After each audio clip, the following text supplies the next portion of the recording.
Good morning, good afternoon, good evening, ladies and gentlemen. We are here in Australia for the first race of the season. For the previous 100 days, we have been asking the same question. Which team is going to come out on top for the first race of the season? Which team is going to be the dominant team in this new era? And it looks to be Mercedes. It looks to be George Russell, who is 8/10 ahead of the competition. But I have had a look at the telemetry, and it does look quite exciting. There's a lot to get into, and we shall see. Well, we'll see who's going to come out on top. But it has been quite the eventful past few days. Quite a lot of action, a lot of teams and a lot of drivers using new energy components already.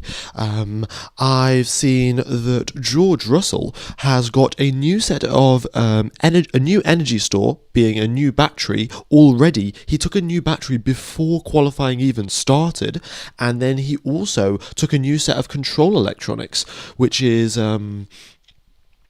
quite surprising.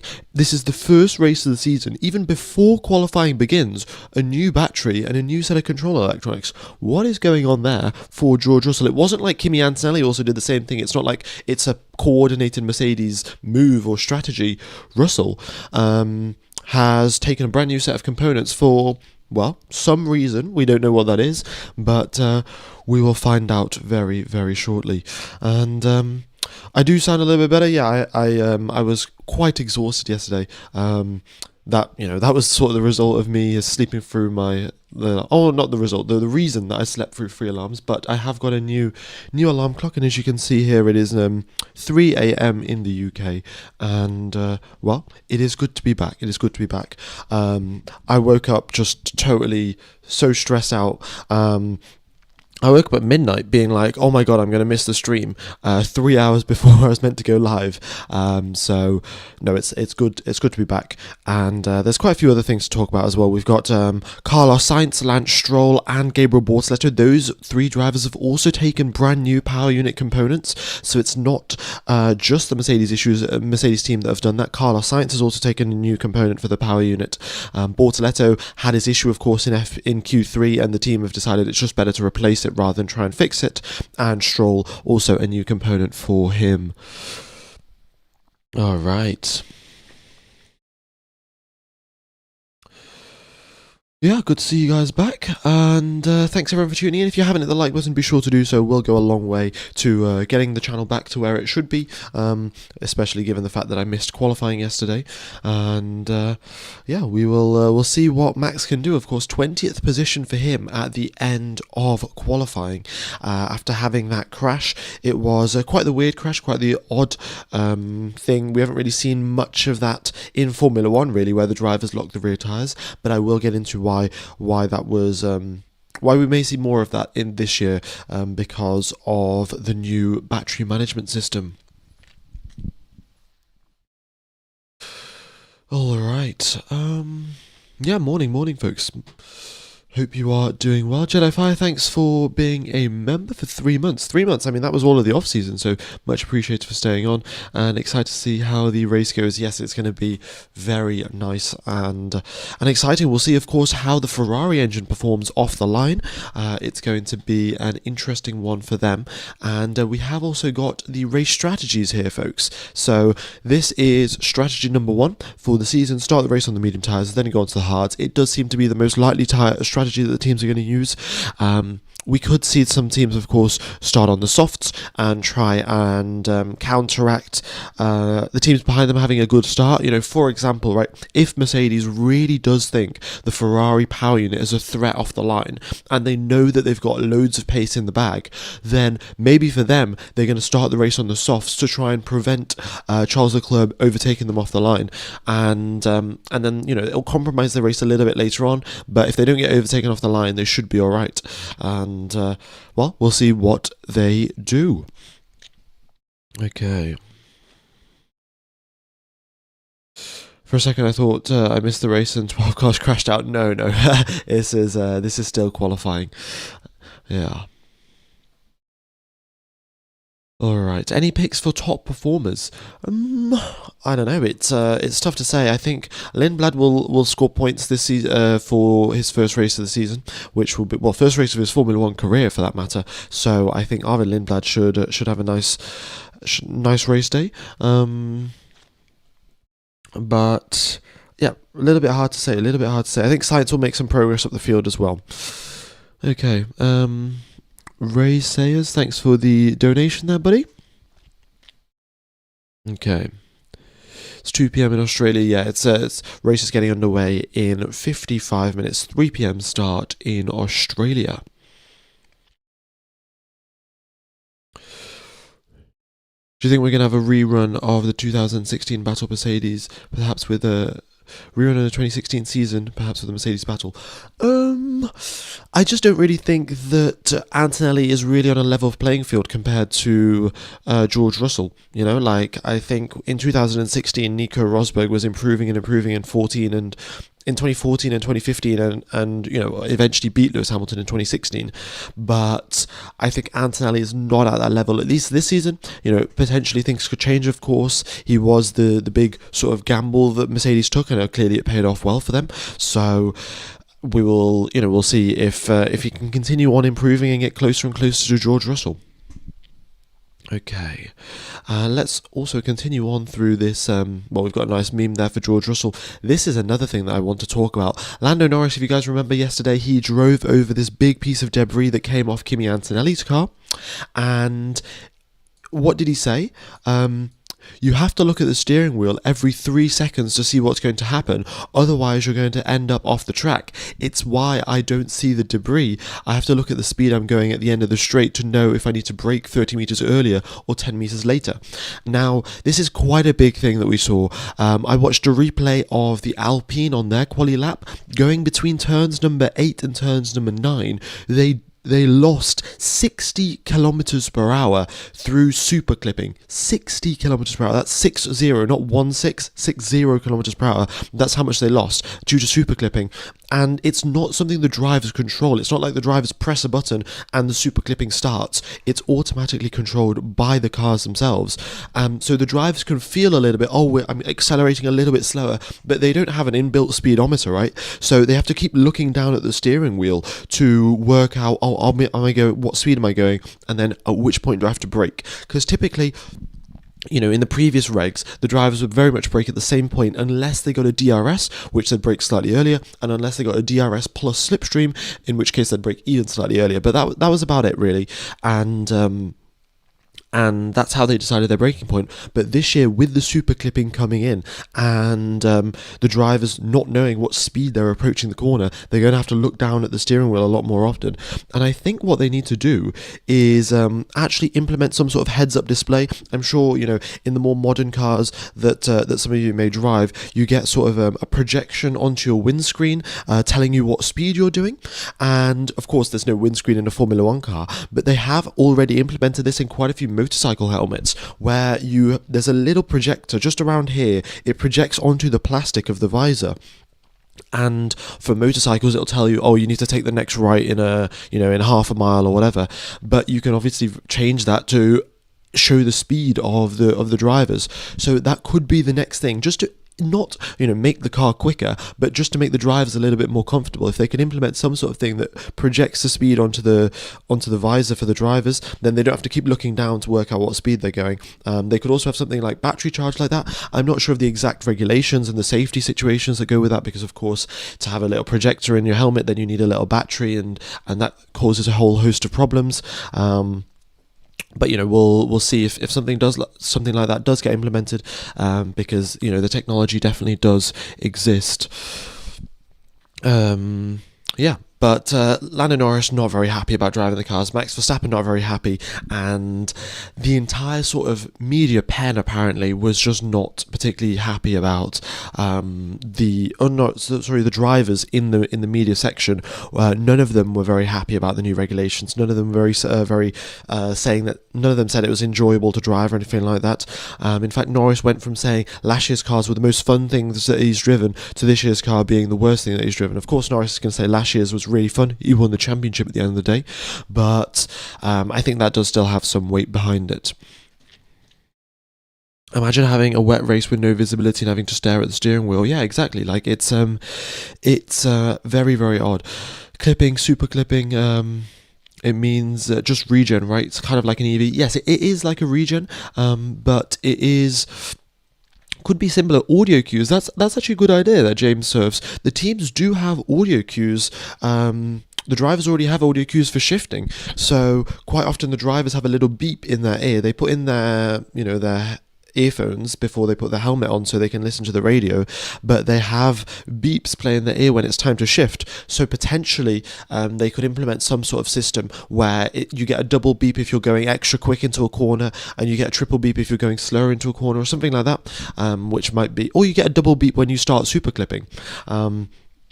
But the difference between clipping and super clipping is last year when the drivers would clip, they would turn off the battery and the electric and the internal combustion engine would carry on accelerating the car. But right now, super clipping, what happens is they turn off the battery and in fact use the engine as a generator to charge up the battery and not to accelerate the car itself. So instead of continuing on to accelerate but just at a slower speed, you actually start slowing down, and that is sort of why everyone's talking about it, and it's like a Formula E on steroids and this whole thing. And in fact, I was talking to someone from the Red Bull racing team yesterday, and I can't name names just yet, but I was talking to them and they were saying that the energy management system really is like Formula E on steroids. Max isn't, over exaggerating. It is, it's trying to drive an electric car where you've got 10 miles of range, but the closest electric charger is 15 miles away. Like, it is, it's just not great, really.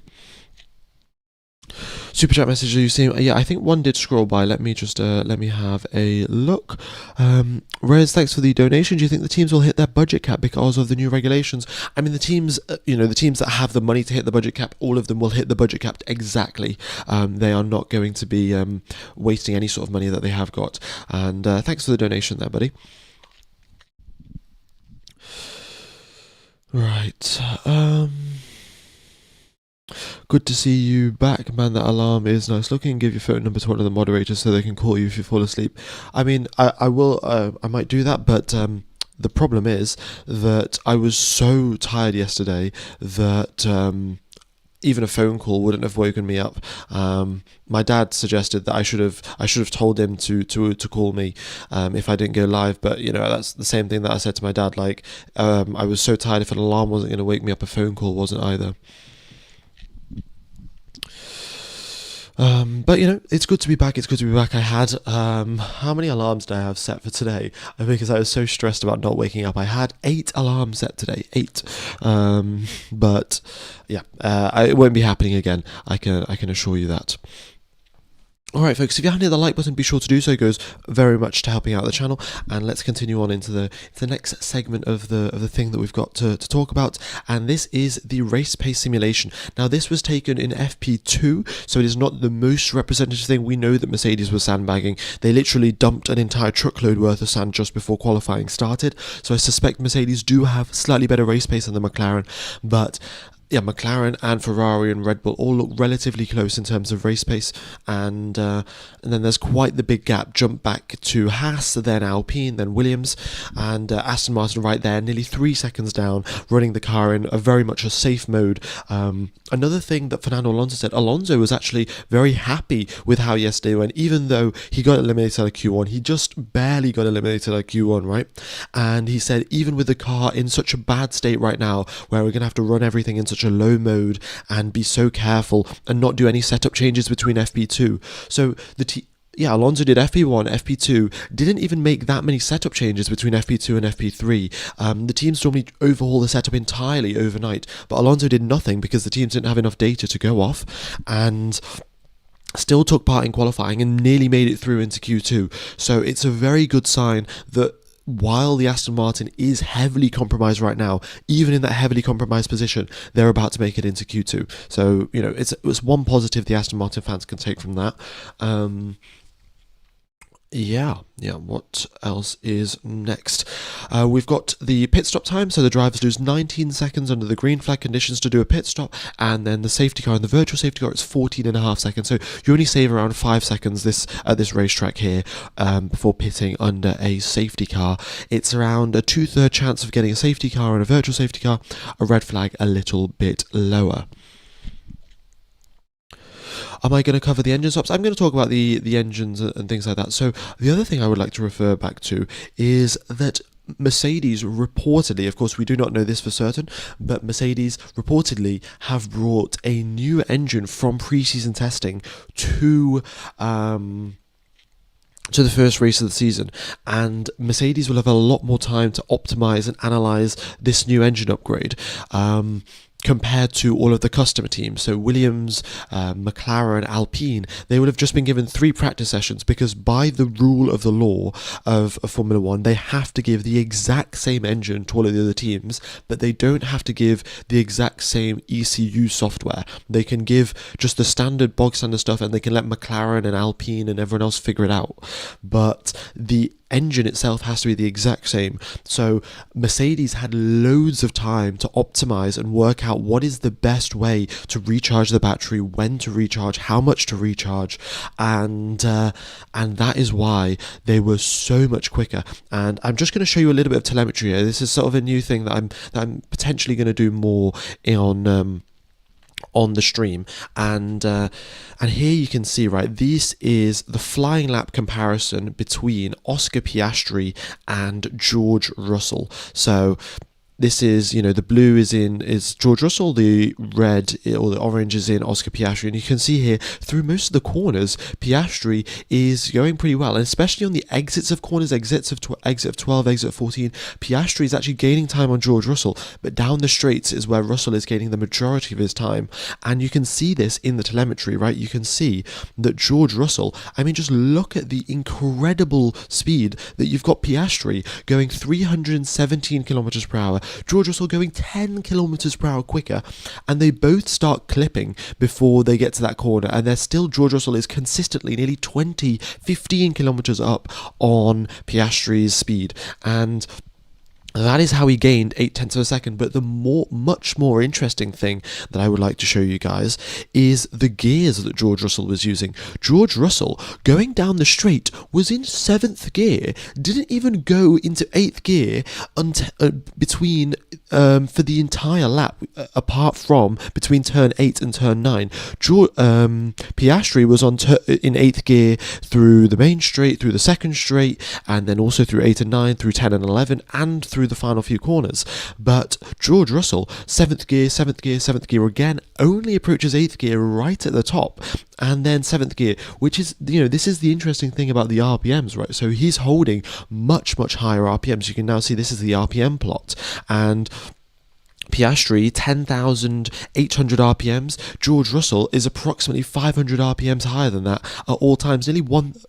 And the way the MGUK works is it's much more efficient at higher RPMs. You can see here between turn number 10 and 11, Russell is going at 1,300 RPM, Piastri 10,600 RPM. That is a huge difference. So the higher the RPM, the more efficient your recharge is. The more efficient your recharge, the more battery you can deploy. The more battery you can deploy, the quicker you go. So it gives you a little bit of insight into why the Mercedes team is so much quicker, even compared to their customer teams. It's not purely that they've got amazing aerodynamics. They're also doing quite a few interesting things over the course of the flying lap, and teams now will be analysing this. McLaren, during the season, the teams get one opportunity to change their gear ratios. So McLaren are now going to look at this and think, is it a good idea to change our ratios so we're going in 7th gear down most of these straights so we can recharge our battery a little bit better? Is that the best way to do it? Is there another way that might be slightly better? And I think it's going to be quite exciting, really. Yeah, quite exciting indeed. What did Mercedes gain by hiding their real speed? Well, they have stopped the other teams trying to copy them. If it turned out, right, in pre-season testing, if Mercedes had gone 8 tenths faster than everyone on every single lap, then every single engine department would have said, right, we need to copy this 18:1 compression ratio. Whereas in pre-season testing, what we saw quite was, we're getting the data coming through for the race, I think. Are we getting the data coming through? Yes, we are. Okay, brilliant.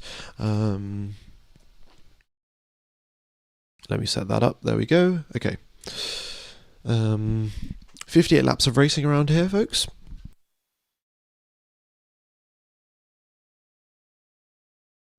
So yeah, by hiding that fact, they've delayed all of the other engine manufacturers focusing on this new compression ratio trick for at least 3 weeks or so. So all of the Ferrari, Audi, Aston Martin, they're all 3 weeks behind on potentially bringing an 18:1 compression ratio update, if they can even fix that.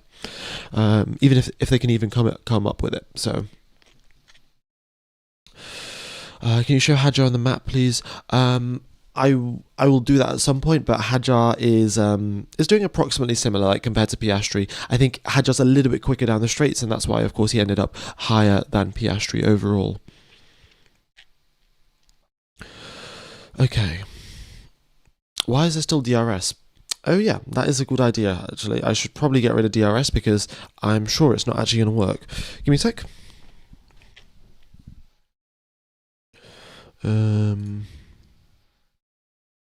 Because I was just sort of expecting it to be your bog standard thing, but yeah, clearly not. All right, there we go. Green light, pit lane exit is open. And we've got the drivers out onto the circuit now. They are doing their practice laps, their formation laps, and they're going to try and work out, is there anything different with the circuit now that track temperature is slightly cooler, now the air temperature is slightly cooler, now the wind's slightly less violent than it was yesterday, and they're going to make sure that their car works, right? Bortoletto got a new engine component, new control electronics, I think, so...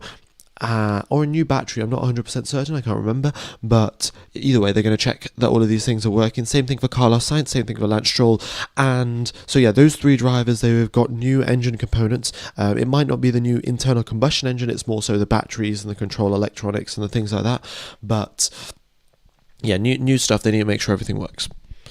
Which VPN site should I use if it is Proton VPN. Let me just pop it up onto the screen, folks. It is Proton VPN, and then you go onto Austrian VPN server, you search Service TV, and then you can watch the Formula 1 coverage. So that is the best way to do it, folks.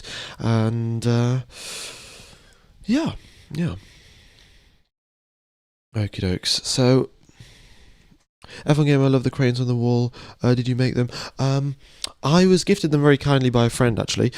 So yeah, it was quite nice of them to give me them. But no, I did not make them. They gifted it to me for the start of my for when I was going to do the face reveal. So there's something in the background because my room, to be honest, is quite plain. Right. Is updating software breach a park fair? No, they can change the settings on the car as long as it can be changed through the steering wheel and through the they can change whatever really. In terms of software, they can't change the actual physical components though. Wait, is that Piastri? Wait, what's going on? Piastri, the medical car is deployed. Piastri has stopped at the side of the circuit, as you guys can see there, and it's just come through. Has Piastri had a major crash on the formation lap at his home Grand Prix? Oh my god, no, this cannot happen right now. This absolutely cannot happen. Has he crashed? Service TV haven't started broadcasting just yet. Has Piastri crashed? Has he? Oh my goodness! Oh my god! How has he done that? Oh wow! I mean, oh my god, Oscar Piastri, at your home Grand Prix, you crash on the outlap. Is it a major crash, guys? Is it a major crash? How big is it? How big is the crash? Sorry, it's not the formation lap. It's the reconnaissance lap. How big is the crash? I cannot exactly see right now. So I'll try and get the footage up for on my screen, but yeah, do let me know. Very bad. It looks pretty hefty, does it? Damage to the right wing. Piastri will be fine. Like, they've deployed the medical car, but they do that quite often, just as a precautionary measure. So Piastri, I'm sure, is okay, because he definitely will not have been driving that quickly under the the reconnaissance laps, but he has just binned it. Right, we've got a replay here of Oscar Piastri. So going through in towards turn number 3, making his way through very cautiously, very calmly. Gets onto the power through turn number 4. Again, just very smooth onto the powers. Touches the... Oh my god! Oh, that's major. That is major. Touches the curb and just does a 360. Right, I'll show you on my flying lap where exactly he crashed and how exactly he did it. But yeah, he's going through the flying lap, and right, here he is. So he goes through here, goes through here just fine, touches this curb, gets onto the power through turn number 4, does a spin, and he damages the right side of his car onto the left side barrier. So spins around 180 degrees, right side of the car damaged, and that is front right suspension, rear right suspension, front wing gone. That could be repaired, right? 35 minutes. If they can get the car to the grid and get it back to the pits right now, it could be repaired. It's a big if, but Antonelli and the Mercedes engineers pulled off something quite crazy, to be honest, yesterday. And yeah, I mean, it oh my god. Piastri's crashed, guys. Piastri has crashed. Major damage to his front right suspension, rear right suspension, and front wing as well. It could be repaired, but it's tough to say. How do you crash at this time? I mean, like, I don't know. The curb must have just had some bananas on it. Like, it was a full, like, like a Mario Kart spin when you slide on a banana.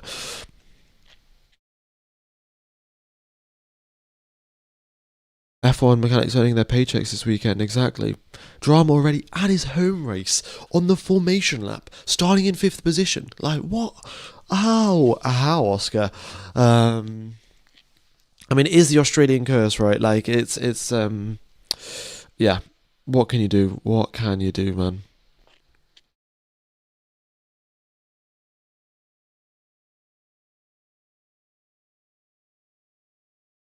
The chassis could be done. It could be. I mean, like, the thing is, it looks very, very bad, but they've got to change the suspension arms, right?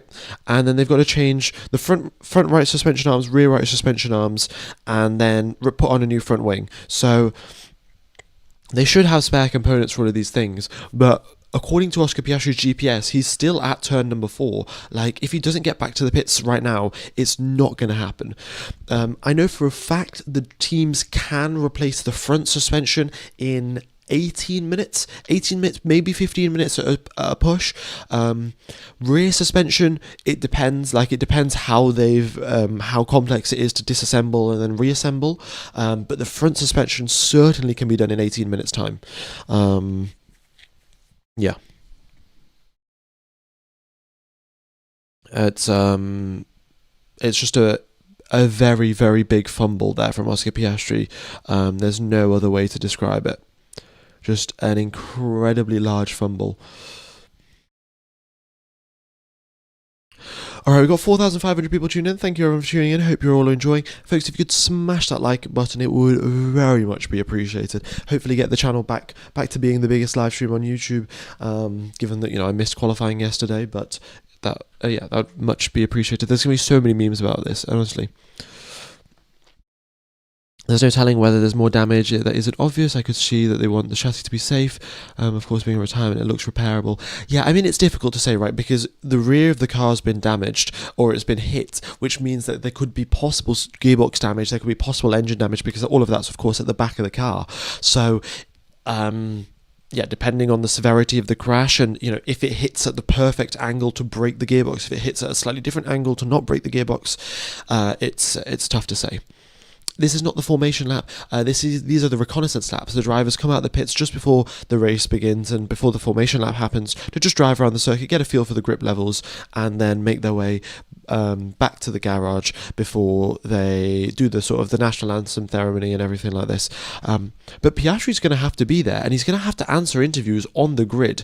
And I mean, yeah.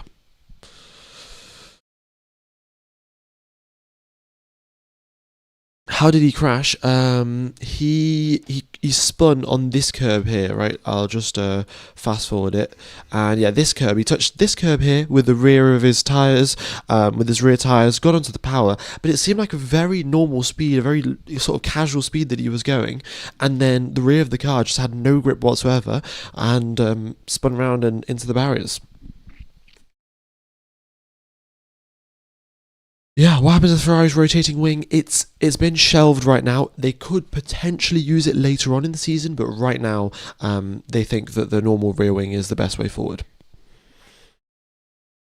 Is there any hope for Ferrari? Yes. I mean, the fact that they've got a small turbo which primes early on and they get a lot more boost pressure than everyone else off the line means that the Ferraris could just breeze past the Mercedes in off the line, like very much like I think it's Fernando Alonso in 2012, or when he was driving for the Ferrari car, would just get these incredible race starts because he had the KERS system, and not everyone had the KERS system at that time. So he'd deploy all of his battery off the race start and get some incredible launches. And it might be similar to that. We're still, of course, yet to see, but according to the pre-season testing numbers, Ferrari have some pretty good launches, and well, all of the Ferrari powered cars have some pretty good launches compared to their Mercedes counterparts.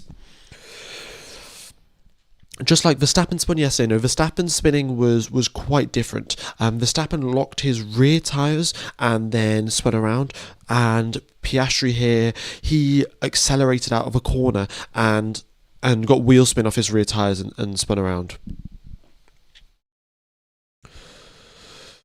Right, yeah. I guess I'm going to need to put this up on the screen saying that Oscar crashed.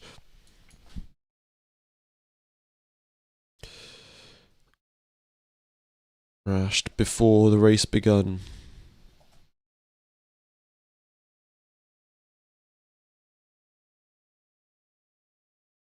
I mean, all of the Australian fans there really do have their head in their hands. I mean, they came to watch their homeboy perform and deliver some good, deliver some good performances, some good laps, and potentially get up onto the podium. And yeah, he's crashed before the race even started. Can he race? Well, the thing is, his GPS is still showing the cars at turn number 4, and if his car doesn't make it back to the grid, he's not making it. And to be honest, now it's looking very, very tight for time. It takes 80 minutes just to do the front suspension. If they have, a different set of mechanics working on the rear, this is a very, very big if. It could be done. I did write off Antonelli at the end of FP3. I said, "Oh, there's no way they're going to repair the car in time for quali," but they managed to do so with the help of a red flag, of course. But yeah. They said the damage was terminal, was it? I will double check. Where has that come from? Is that, to be honest, I'll just check F1 Twitter and someone will have posted about it already.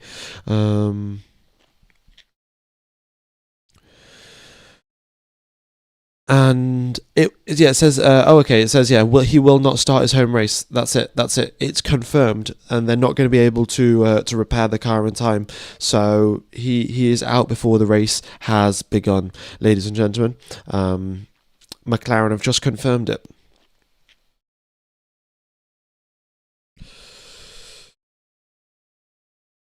There was battery issues prior to the crash.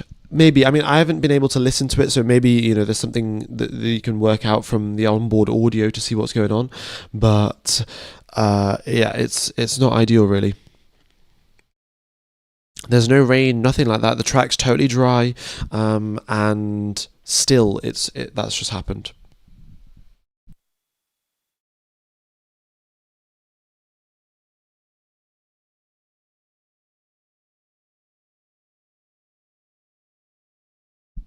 Okay. How did he crash, folks? He spun on this curb just here. Okay, I'll show you. So he's making his way through turn number 4, hits that apex fine, gets onto this rear curb, and the rear tyres just don't want to stick, and then all the way around. I think he came out the pits on that lap, so his tyres must have been quite cold, but that doesn't explain this sudden loss of grip, right? Like, it's so strange.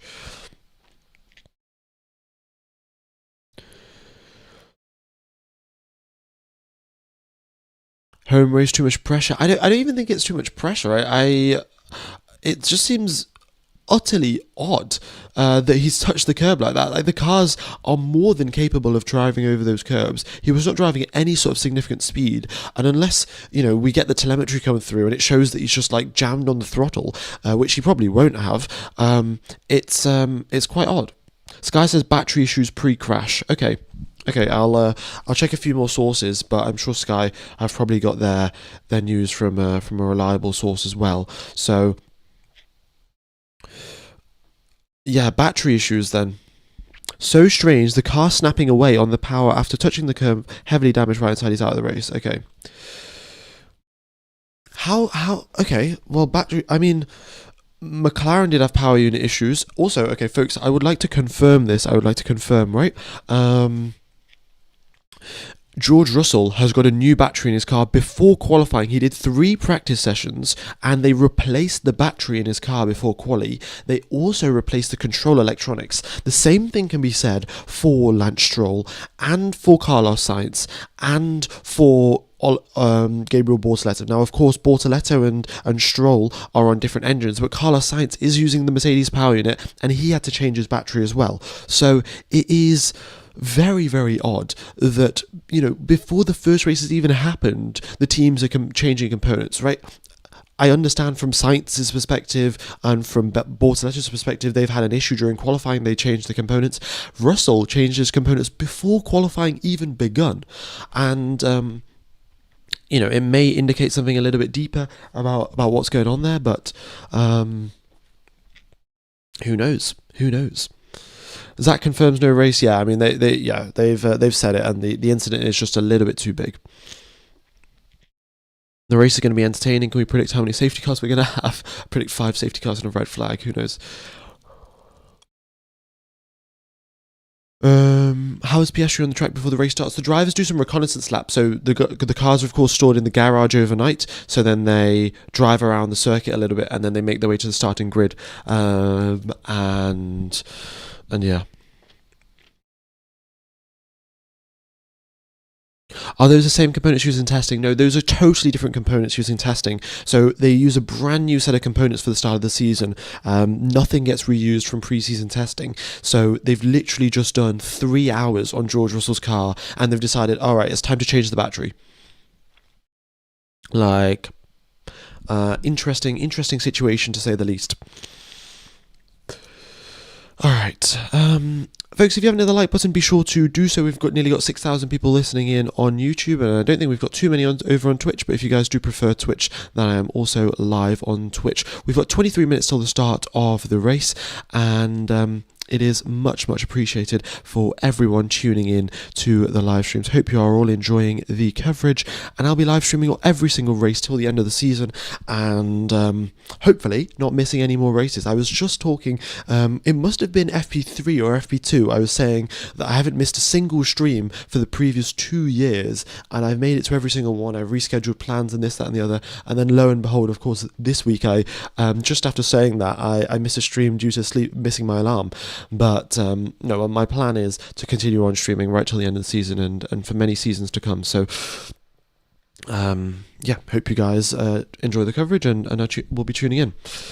Let's support Valtteri Bottas. No, I do hope Valtteri Bottas can do well. The Cadillac team, of course, they want to gather some data, gather some information, and they are lacking in terms of downforce compared to everyone else, but to be expected, and I'm sure they'll work these things out. Will position 5 be empty on the grid? I think the rules have changed, which means that Norris will get pushed up. Everyone will get pushed up on the starting grid, because it's potentially a little bit unsafe. Like, that was the clarification they made last year. It's a little bit unsafe to just have empty slots on the grid. So I think everyone just is going to get moved up one slot. Thoughts on Max? I think Max is going to make his way up into the top 7, top 8 today. How did he crash? He spun on the exit of turn number 4. Just for the replay here, he enters turn number 4, hits the apex here, totally fine. And then there are some sort of battery issues with the car, right? I cannot confirm for certain what these are, but it's come over from Sky that they had battery issues before this crash occurred. He touches the curb at turn number 4. The car does a 180 into the barriers he goes, and there's no saving it. Yeah, that's what happened to Oscar Piastri. And you know what, I'll take you through the rest of the flying lap as well. So this is through turn number 5, a little lift of the corner, little lift of the car, sorry, as you go through there. Turn number 6, tap of the brakes, flick the car in, and now this is the longest straight section of the circuit. This is where we see huge amounts of super clipping. The Alpine, during qualifying, at full throttle, lost 60 kilometers per hour while going down this straight, even though they were still at full throttle. That is the extent of clipping that we're getting this year, and honestly, I think they might have to change the regulations because it's just frankly a bit ridiculous. The drivers are trying to go full send and the car's slowing down while they're accelerating. Then they make their way through turn number 11, another big braking zone, good opportunity to recharge your battery a little bit. And then through turn number 12 and 13, Hamilton... this is what I saw yesterday. Hamilton has a really interesting line through turn 13 and was actually gaining time on George Russell. It was one of the few corners that the drivers were actually gaining time on the Mercedes, and Hamilton was one of them, making time up on George Russell through turn number 13 and 14. So interesting lines there from Lewis, and I'm sure Leclerc and the rest of the teams will be looking to replicate what he was doing. So nice job there from Lewis. And that's a lap of Australia. How many DNFs am I predicting? Well, I'm going to go with 7 DNFs. Yeah, 7 DNFs.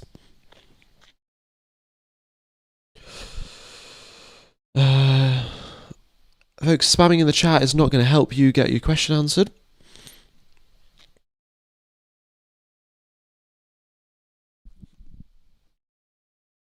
Okie dokes.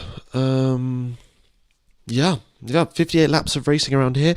Quickly, just to go over the strategy that we have got planned for today's race. It seems to be a one-stop strategy. I would love for it to be in a two-stop, but this is the predicted strategy according to Pirelli. Start the race on the medium tyres, then go on to the hards, and that is about it. I think Piastri's GPS is now permanently just switched off. It will probably update itself once the race actually begins, but his GPS is switched off for now.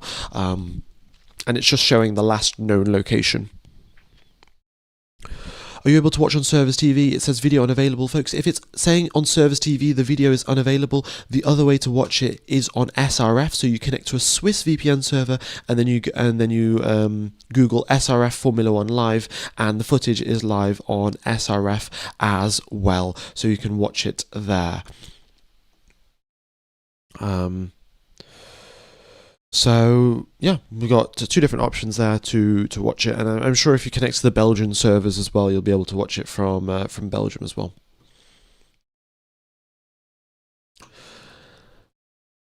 Okie dokes. OG Ninja, thanks for being moderator yesterday while I wasn't awake. I would like to ask what was going on in the chat, right? Like yesterday while I was asleep, what was actually going on in the chat? Like I saw a few people DM'd me on Instagram saying that have you got a alarm powered by a Honda engine or something? Because I mean that was certainly a good nice comment there, but yeah, no, it was all right.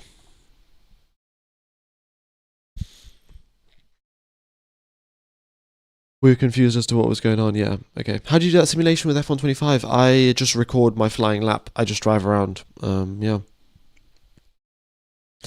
People were saying wakey, call, yeah, fair enough.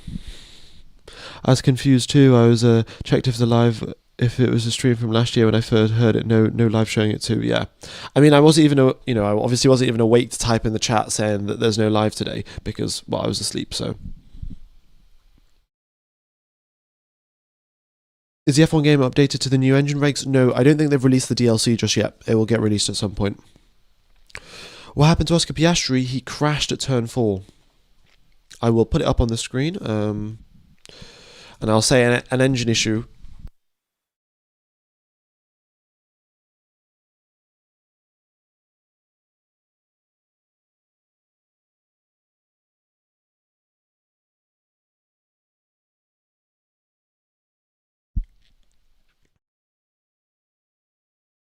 Okie dokes. A few other things to run through.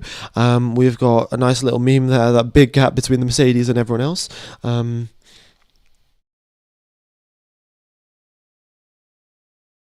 Piastri's going to be prime Alonso, always unlucky. Yeah, it's hasn't had the greatest of starts of the season, has he?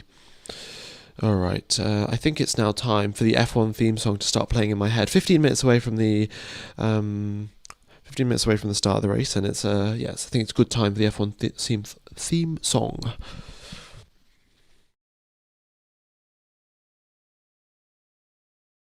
Okay.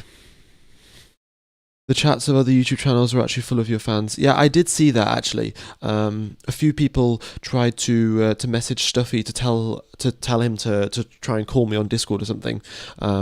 But no, it's good to see that you guys managed to find some coverage, and it's also good to see that you guys are back here, right? That is much appreciated. So, also big thank you to everyone that's hit the like button. Hopefully, we'll make our way towards 2,000 likes before the start of the race. 15 minutes now till we get underway.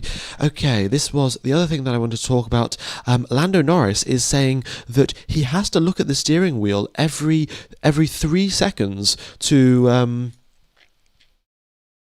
Yes, look at the steering wheel every 3 seconds to see what's going to happen, but to check if his battery's going to start, clipping, if to see what speed he's going at, right? Because the drivers, of course, want to be driving at the absolute limit, which for them, they need to know what speed they're approaching the corner, so then they can decide their braking point. And if Norris is going to have to work out what speed he's going by looking down at the dash to see, oh yes, I'm going 227 kilometers per hour, he's not going to be able to pay attention to the road. I don't know how the drivers will be managing this sort of thing when they are battling against someone, right? They're looking in their mirrors, they're looking ahead of them, they're looking at the apex, they're also looking at the battery charge, they're looking at the speed. Like, it's going to be, sort of a mental overload for them. And, in some senses that is going to make it a little bit more driver skill oriented, but is that really want to see, like, oh, how quickly can the driver look down at their speed and also work out what their braking point is? Like, is that really what we want to see, or do we want to see the drivers trying to balance the car on the limit of grip? I think the second option is much more of the sort of thing that we want to see. Okay. Alright folks, ladies and gentlemen, boys and girls, I would like to pose you the question, will Ferrari beat everyone off the race start? So Ferrari, let's see, Charles Leclerc, 16, what position is he going to be off the race start? Is he going to be first? Is he going to be second or third or fourth? I'm just going to pop a poll into the stream, so you guys don't have to type it into chat. But yeah, where is he going to be at the end of lap number 1? Of course, he's got that small turbo, the turbo that gives him extra boost pressure off the line.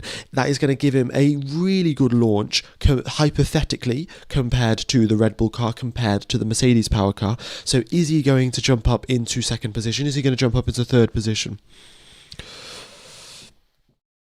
All right. You can beat everyone at the start, but then they'll re-overtake you again. Yeah, I mean, there's of course that I think there is a chance of that happening. Another thing that I would like to do, I think I'm going to add in the top speed, the speeds at which the drivers are going. So we've got the option here. So let me just add that in, and we'll get maybe one more column of. Or we could actually get, I think fastest lap speed might be interesting. So the speed at which the drivers, this final column here, it may still stay on the screen, it may get knocked off the side, but this may contain, it will contain the speed at which the drivers crush the start-finish line. So, it's going to be interesting, right? Are the Mercedes power units going to be going way quicker than the Ferraris across the line, or is it going to be just a certain car? But let's wait and see. Okay. What else would I like to talk about? Oh yeah, this is the race pace simulation. I mean, it's these numbers aren't always accurate. We know that Mercedes was sandbagging, but it's a slight look into what we can sort of expect. The drivers lose 19 seconds under green flag conditions for pitting, and they lose 14.5 seconds under the safety car, virtual safety car. We have about a 2/3 chance of a safety car here, and it's a street circuit after all at the end of the day, so crashes are quite likely, especially with these new engines, new power units. And is this Adrian Newey? Adrian Newey is walking around having a look at all of these other cars. I mean, he's got to fix his own car first, but yeah, then he can start copying all of the other things. He's got his notebook, and he's writing some things.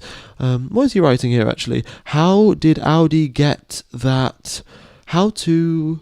I don't know. He's writing something down. Anyway, Adrian Newey is cooking.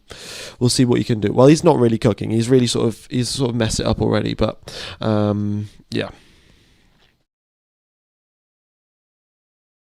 Kimi is so young. He looks like he's kind of different to me. New school year. Lol. Yeah. Inspector Adrian. Okay, how does overtake work? So if the drivers are within 1 second, so you can see here on the track map, yeah, here you go. So this is the detection point if you are within 1 second of the driver ahead of you, so very much like DRS, and you pass this green dot, then you're allowed to deploy overtake for the entirety of the next lap. So you can deploy more of your battery and also recharge more of your battery. So you can do both of those things with the overtake mode, and well, we'll see how it plays out. Will Hadjar get a podium at his first ever race at Red Bull? Is that going to happen? Yes, Oscar Piastri is out of the race. He crashed on the reconnaissance lap. There was an issue with his car, and he got onto the throttle. The car maybe deployed all of the battery all in one go. I'm not exactly sure what it was, but yeah, a spin and into the barrier. Okay. Imagine Monza with these regulations. No, it is quite frankly ridiculous. I was doing the calculations, right? And if the drivers, they have to start out at 320 kilometers per hour and then drop down to, I think it's 100 kilometers per hour. So that's basically the top speed down the straight into a hairpin. And they've got to do that on 3 occasions without touching the brakes to use their sort of total recharge allowance for the lap. So I don't know who was coming up with these regulations, because, you learn this sort of physics when you're like 12 years old, right, in school. The amount of energy that a Formula 1 car has, and basically the teams would have to go from 320 k's down to 100 kilometers per hour without touching the brake pedal, purely by the MGUK recharge system, and they'd have to do that 3 times over the course of the lap to actually hit the limit of how much you're allowed to recharge the battery. And well, nobody's doing that, because obviously you have to touch the brakes to actually drive a Formula 1 car quickly. So like, I don't know what they were thinking. But I'll probably put this into a video or something like that to make it a little bit easier to understand about what I'm talking about. Another quick thing that I'd like to point out: Proton VPN is sponsoring the channel, sponsoring this stream, and the best way to watch the Formula 1 coverage for a cheap price is to get Proton VPN. It's $1 for the month. That will give you access to the Australian Grand Prix, the Chinese Grand Prix, and the Japanese Grand Prix, all for the price of just $1. And all you've got to do is go over to an Austrian VPN server and then type Service TV, and then you can watch the coverage. And you get all of the practice sessions, all of the qualifying sessions, all of the races. I would like to point out the commentary is in German, but you can mute it, you can listen to me talk, and then you can have the footage on in the background. So there you go. So if you guys are interested in that, then... Oh, Hulkenberg's in the pit lane, folks. Hulkenberg is starting in the pit lane. He was under investigation for an infringement in the start procedure, and now Hulkenberg is in the pits. Looks like Audi are going to have Hulkenberg starting from the pit lane. I will double check and confirm, but there would be no other reason to indicate that he's in the pit lane right now. Yeah, okay, so 37% of you think that Charles Leclerc is going to be in P1 at the start of, at the end of lap number 1, due to his smaller turbo, more power. And well, that's an interesting idea. Let's see if that occurs. No, like the lowest chance, people think no, he's not going to end up in 4th position. So Let's see. It's going to be a very, very wild race. Can Piastri come back from this crash? No. McLaren have decided they can't repair it in time, and I don't think they're even going to try, to be honest. So, yeah, that is that. It does not look like Hulk will start. All right, let me just double check. Let's get the latest information. What is going on here? Any more posts? I think that might be correct though, folks. I will. Let's see. F1 GP is Australian Grand Prix is trending live on Twitter. What is the latest?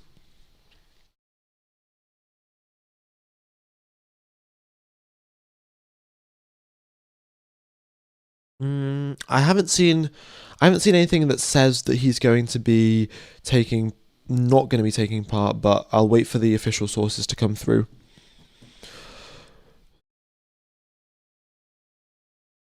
How did he suddenly crash? It seems like there was some sort of battery problem. That's according to Sky Sports. They said that there was a battery issue with the car before he crashed. So potentially, the battery just decided to deploy a lot of power when Piastri was not asking it to deploy, and it just spins around.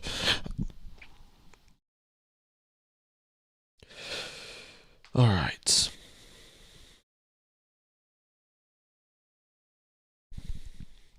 Too bad for him in his home race as well. Yeah, it's and there's not even any races nearby where it's easy for the Australian fans to get to. Like if there was a race in New Zealand, maybe, but yeah, not a race in New Zealand.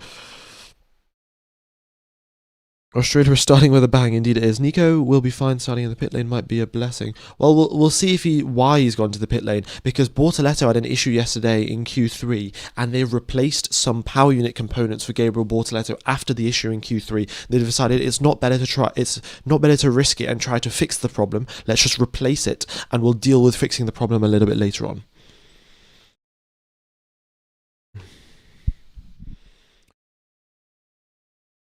Nico's car's in the garage. Oh, if it's in the garage, well, to be fair, with 5 minutes left to go, he could still come out to the end of the pit lane. We'll wait and see. We'll wait and see. Currently, it's just showing adverts right now on the footage, so I don't actually know what's going on.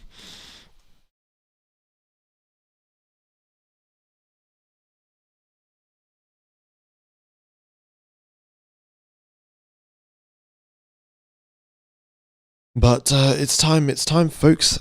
It is time for Formula One. Oh, we got the tyre information. Okay, looks like Hulkenberg. It says he's starting on hard tyres, so he must be starting the race if they've decided to put that information through, because they clearly haven't put it through for Piastri. So Hulkenberg, and the fact that he's starting on the hard tyres if he's going to be starting in the pits does seem like a reasonable choice. Okay. That's good to see.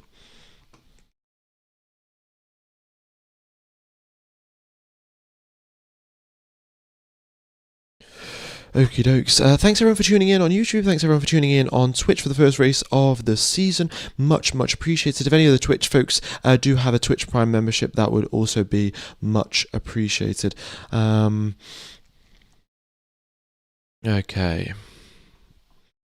Novation Plays, thanks for the donation there, buddy. What have you just said? Let me have a look. I have a question. Is Oscar's crash before the race begins? Yes, it is. He had a battery issue. It seems like his battery just deployed a bunch of power on the exit at turn number 4, and he spun around. Yeah, that is as much information as I can give you right now. Not a lot of credible sources have come out to say what's gone wrong with Piastri's car. So I'd love to give you more information, but unfortunately I haven't got any more information on my hands. Okay, ladies and gentlemen, here we are, 3 minutes away from the formation lap of the Australian Grand Prix. We have got the softest tyres in Pirelli's range. It is the C5, then the C4s, then the C3s for the softs, mediums and hard respectively. And we go to the land down under, the first race of the season, round number 1 in Melbourne. We have got 3 sectors totaling 5.27 kilometers. 58 laps of racing is going to be taking place today. The track is very, very flat. It is just around the lake of Albert Park. And well, 14 corners for the drivers to navigate, all quite difficult, all quite complex, and it's going to be quite the exciting scene to see who is going to come out on top. Okay. From the back of the grid, we have got Lance Stroll and Carlos Sainz starting alongside each other. Soft tyres for Carlos Sainz, medium tyres for Lance Stroll. Verstappen starts the race on the hards. He's going for a long stint off the start of the race. We've got Bottas also starting on hard tyres, Perez on mediums, Fernando Alonso on softs. The Aston Martin probably isn't going to do that many laps, so you might as well do them on soft tyres. And quick thing to confirm, as soon as Aston Martin detect a potential issue with Alonso's car, they're going to retire the car. They do not have enough time to manufacture spare parts for the race in China, and for that reason, they're going to play it so safe here. One sensor warning and they're going to retire the car because they cannot afford to damage the car before the race in China, which is just next week. Okay. Didn't Valtteri Bottas have a 5-place penalty? They cancelled the 5-place penalty for Valtteri Bottas because it was over 12 months ago. Okay, we've got Franco Colapinto in 16th position, Alex Albon in 15th, Pierre Gasly in 14th position, out-qualifying his teammate. That is to be expected. He's starting the race on the medium tyres, is Pierre Gasly. Esteban Ocon and Oliver Behrman both alongside each other, 12th and 13th position respectively, and both on medium tyres to start out the race. Nico Hülkenberg will be starting the race from the pit lane after a start procedure infringement and clearly making some changes to his car and potentially some working out some issues and some tweaks here and there. Bortoletto starting in 10th position after getting an issue in Q3, potentially could have qualified even higher, but alas, the Audi power unit was not going to make it through Q3 and gave out before the start of his flying lap. We've got Arvin Lindblad in his first ever qualifying session in Formula 1, makes his way up into the top 10. Incredible job from him. Liam Lawson out-qualified his rookie teammate, that is expected, and we'll see what he can do. I'm sure there are a lot of Kiwi fans out there in the grandstands in Australia supporting him and cheering him on. We've got Lewis Hamilton. It looks like the man, the myth, the legend, he is back. He is no longer 2, 3, 5 tenths behind Charles Leclerc. He is, he's not 5 tenths behind, he's 2 tenths behind. So we'll see if he can close that gap and if he can stay with Charles Leclerc for the rest of this race. Lando Norris starts the race on the medium tyres. Oscar Piastri, the home hero, has retired before the race has even begun. That is absolutely tragic for him, and an issue with this car causing him to retire before the race started is quite terrible. And it's time now for the team radios. Let's pop myself up here at the top of the screen, and I will get rid of this little piece of text. So we're getting the team radios over. Impossible to reach the revs. Okay, it's interesting here. The teams, of course, they'll be looking to build up the revs, trying to get those turbos going to see what they can do. It's time for the radios, and well, this is it, folks. The formation lap is underway. Everyone's weaving left, right, warming up the tyres, getting everything ready for the start of the race, getting the clutch settings going. The guys are here having difficulty hitting revs on a cold engine. It will be better for the race start. Okay, folks, this looks even better for the Ferrari team then. If the engines are cold and they're having issues building up revs, it's more good news for Ferrari. Folks, to watch the coverage with the VPN, it is Service TV Formula 1 once you connect to an Austrian VPN server. Alright, how many people have got tuned in? 17,000 people tuned in. Thank you everyone for tuning in. Hope you're all enjoying. Hope you're having a wonderful time wherever you are in the world right now. And I hope to see you around for the rest of the season. This race is going to be absolutely mega. So much chaos, so much action. Before the race has even begun, Oscar Piastri has crashed out due to a battery issue. Waking up to a Piastri did not start is, I'm sure, will be brutal for so many fans around the world. Okie dokes. The Aussie Struss, the Aussie curse has just struck again, and Lance Stroll is quite the way off the back there. I don't know if he's trying to pull a Brad Pitt at the start of the race, at the start of the season here in Australia, make everyone wait a long time on the formation lap, which means that Stroll would then be able to get a much better launch, and everyone else's revs will be lower. Perez, I've got a lot of vibrations in the front axle of this tyre. I don't know what's going on there. This is a fresh set of Pirelli rubber, right? No used tyres whatsoever, no lockups, but they've got the vibrations already, and they've come over the radio to say that the team sees the vibrations. More issues down at the pit lane for Cadillac. Okie dokes. The drivers are lining up on the starting grid. George Russell, Antonelli are on the way, and they've lined up. We've got the hazard lights flashing on the Formula One cars. We are about to get underway for the first race of the season. Thank you everyone for tuning in, folks. If you haven't hit the like button, be sure to do so. Hopefully we can make our way over to 5,000 likes, especially with 20,000 people tuned into the coverage. Much appreciated, folks. And well, it is good to be back, and it is good to be live streaming for the first race of the season. We are back, ladies and gentlemen. This is it. All right, here we go. Here we go. The cars are lined up on the grid. We have got 20 hazard lights flashing away. We've got 10,000 horsepower revving away to 12,000 RPM at this very moment in time. All of the teams are building up the revs. All of the teams are spooling up their turbos. Ferrari are doing it much better than everyone else. And the starting lights are about to come on. Here we go. Lights out and away we go. Who gets a really good launch? Charles Leclerc up into second position. Antonelli drops back 4 places lost off the race start for Kimi Antonelli. Charles Leclerc's into P1. What a getaway from Charles Leclerc. Incredible scenes for the Ferrari. Hamilton's up into 5th position. Oh my goodness me. And we've got Lawson to the back of the grid. Antonelli's in 7th position. And Arvin Lindblad up 5 places. What is going on here? We've got more issues, more people spinning. This is absolutely mental scenes here at the start of the race. And Lawson's lost 12 positions. Piastri's out of the race. Hulkenberg doesn't come out the pit lane. Hulkenberg's retired before the season's begun. And oh my goodness me, Charles Leclerc P1. We are back, ladies and gentlemen. The Ferrari cycle is back, and well, what a day it is to be a Ferrari fan.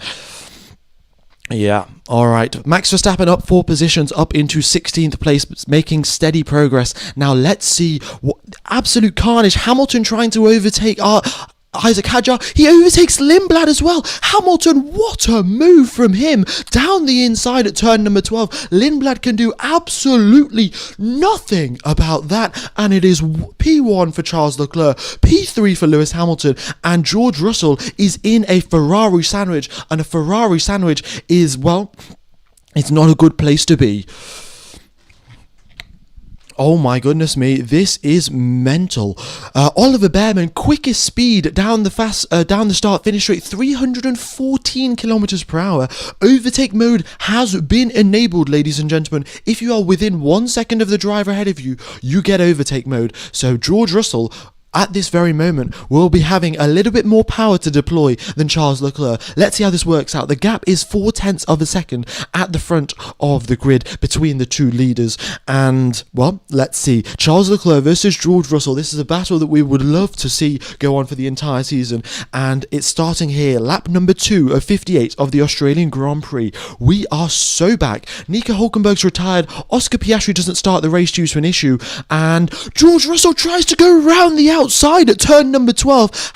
Charles Leclerc has absolutely none of it, and off the exit, Russell deploys more battery to the outside. He goes. Charles Leclerc has to start recharging, and there's absolutely nothing can be done. Down the inside goes George Russell into P1. He is our new race leader, but Charles Leclerc's not giving up the fight so easily. On this lap, he's going to have the overtake button, and well, let's see how it works out. Is he going to get the move done? Is he going to be stuck behind George Russell?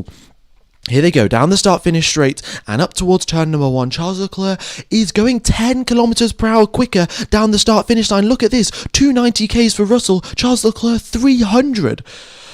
Okie dokes, well, it looks like the overtake mode is working.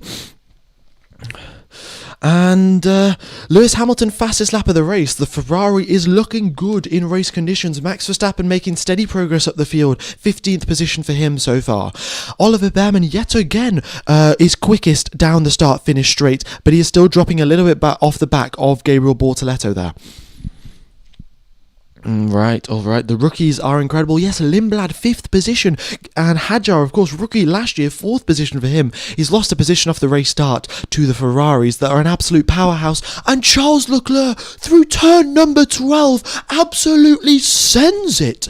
And, I mean, that was very much like Fernando Alonso at Suzuka 130R. Just round he goes. See you later. Thank you very much. And Russell tries to re-overtake him into turn number 12, but Leclerc has absolutely none of it. So late on the brakes for Charles Leclerc, and he retakes the race leader position off George Russell. Well, here we go again, ladies and gentlemen. Here he goes again. Hamilton is approaching. Charles Leclerc has caused Russell to lose time. Lewis Hamilton now is on the back of George Russell. It is a three-way fight for P1.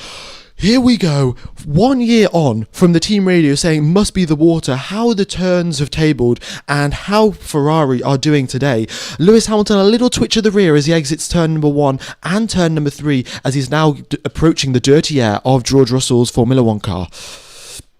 Fernando Alonso in P12, the Honda power unit in an absolute shambles, but still, somehow Alonso is hanging on for dear life there on those soft tyres. Must be the rear wing, must be, I don't know what it is, must be the turbo, that's what it is. It must be the turbo, it must be the skill. Either way, George Russell is not giving up the fight so easily, and he's going to be pushing Charles Leclerc right down to the wire here. In they go through turn number 12, cannot make a move on this occasion. Esteban Ocon is quickest in the second sector, and he's about to overtake Lando Norris. Esteban Ocon, with the Haas car, is about to overtake the defending world champion Lando Norris. Is it hammer time? It most certainly is hammer time, ladies and gentlemen. Charles Leclerc in the clean air, he's going to have a little bit fresher tyres compared to George Russell. Russell's going to have more dirty air, more sliding. Okay, let's have a look at the fastest lap speed here. You can see Russell 5 km per hour quicker down the straight, but Lewis Hamilton even 3 km per hour quicker than George Russell. Antonelli sends one to the inside of Lindblad, and that is job done for Kimi Antonelli. Overtake complete, and 5th position for the Mercedes driver. Kimi is flying indeed he is. Alright. Tifosi, we are so back. A fastest lap of the race from Charles Leclerc. Oh my goodness me. I mean, wait, what's this? Deployment, we are looking into it. Is this the new Ferrari phase of this season? It's not we are checking, it's we are looking into it. Look at the team radios there, down there for Lewis Hamilton. Okay. It looks like, yeah, they're getting continued vibrations down there for Cadillac, Sergio Perez, and they've got some more issues that they've got to stabilise with Valtteri Bottas. But Ollie Behrman now quickest in the middle sector, so it looks like the Haas cars have got so much deployment in sector number 2, and, some serious pace. Albon overtakes Fernando Alonso. Alonso's pace dropping off a little bit there. We'll see what Alonso can do. But up at the lead of the race, the gap is 9/10 of a second. And Charles Leclerc, purple sector 1, yellow sector 2. And we'll see what he does as he comes across the line. Max up into P12. He is charging up the field on hard tyres as well. That means at the end of the race, when Leclerc, Russell, Hamilton are all on used hard tyres that have done so many laps on them, Verstappen is going to be on a fresh set of medium tyres, or maybe even a fresh set of soft tyres. Who knows? Only time will tell. But right now, it is looking like it is the year of the horse, the year of the prancing horse, the Scuderia that haven't won since 2007. 16 years on, here we are. 19 years on, and here we are. And that launch from Charles Leclerc, incredible amounts of wheel spin for Kimi Antonelli. He totally bodged that one up. He breezes past both of the cars. I mean, it was almost like Leclerc was driving on 0% AI at that point. George Russell purple in sector number 1, and he is closing in rapidly. Tries to go around the outside at turn number 10. It's not going to happen. And now heading towards turn number 11. Hamilton's dropped a little bit further back, and Russell gaining, looks to the inside. Will Charles Leclerc be able to defend? He does. Charles Leclerc pulling off an incredible defensive maneuver, putting his car exactly where it needs to be, squeezes Russell right to the inside, and swoops around the outside, does Charles Leclerc. What a move from the Monegasque. Antonelli into P4, gets ahead of Isaac Hadjar. It's Ferrari versus Mercedes 2018. Welcome back, and Red Bull seem to be the third fastest car. All right, go for the Ferrari team. We got 26,000 people tuning into the live stream. Thank you everyone for tuning in, folks. If you haven't smashed that like button, be sure to do so. I hope that you're enjoying the commentary. So much action has taken place. It's only lap number 7. 7 of 58. 52 laps remain of action. And, oh my goodness me. Okay. Lance Stroll is last, and Fernando Alonso is rapidly dropping backwards down the grid. What's Russell said over the radio? I think Russell's complaining over the radio. Is this something new? Not really.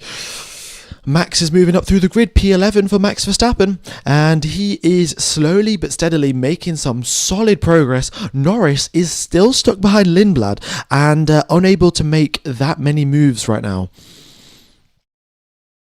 Okay. Alright folks, when everyone comes into the pit, will Max Verstappen lead the race at some point today? Because you've got to remember, everyone ahead of him is going to have to come into the pit lane. The drivers lose 19.3 seconds through a pit stop. And if everyone were to pit right now, Max Verstappen, well, all of the medium tyres runners was to pit right now, Max would come out in the lead of this race. But the pit stop window is much closer to around lap number 20, 24 or so. We'll see.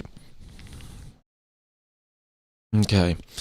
Up at the front, the gap is 0.6 a second. Kimi Antonelli, purple, our overall fastest lap of the race. So it seems like Kimi Antonelli is now going to try and approach Lewis Hamilton and see what goes on there. The pit stop windows between lap number 20 and 24, that's what we're looking at for the medium tyre runners. George Russell sends one to the inside of turn number 3. Charles Leclerc brakes later than him, but Russell has the inside line. There's nothing that Charles Leclerc could do. Leclerc thought he could brake later, and he did, but Russell had the inside line, and that is the position lost there for Charles Leclerc.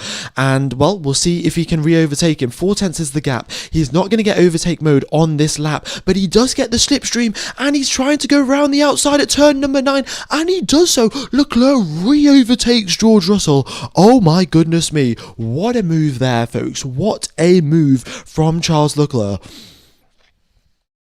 This regulation might be peak. I mean, look, folks, we are definitely getting a lot more racing, but is this just due to the fact that someone's battery's at 100%, someone's battery's at 0%? Does it matter? I don't know. It's up to you guys to decide. But I can tell you for a fact that a lot of the overtakes that are going on are happening because one driver's battery's at 100, the other driver's battery's at 0, and they're swapping who's recharging and who's deploying. Either way, the overtaking is good, the racing is good. Does it matter? We'll wait and see. Okay, George Russell back up into P1, down the main straight, says see you later, thank you very much. Down the inside he goes. Leclerc can do huge lockup, and he gets and he starts scraping across the floor. Leclerc says thank you very much, I'll overtake you again. And that was a crazy lockup, and here comes Hamilton, and it's a three-way fight now. Russell is about to get screwed over by Charles Leclerc. He's backing him up. Lewis Hamilton nearly goes round the outside of George Russell. Oh my goodness me. We haven't had a battle like this in a very, very long time. And Hamilton is catching. Leclerc, the new race leader, and he's going to start backing George Russell up into Lewis Hamilton. Will we get a Ferrari P12, Ferrari 1-2 at some point during this race? Is that going to happen? Max Verstappen up into 10th position. He's just making steady progress lap after lap and sector after sector. He's gaining time, making overtakes. Pierre Gasly says over the radio, mate, we need to stop. He's only done 9 laps on these medium tyres. Stop go penalty. Stop go penalty for Franco Colapinto. Start procedure infringement. I don't know what Colapinto did, but a stop go penalty has been handed out for Franco Colapinto.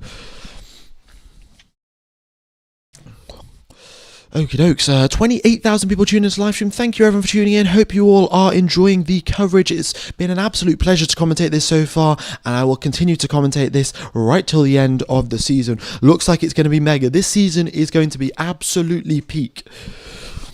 It's about to be a 4-car fight. Kimi Antonelli is approaching, and well, I cannot wait.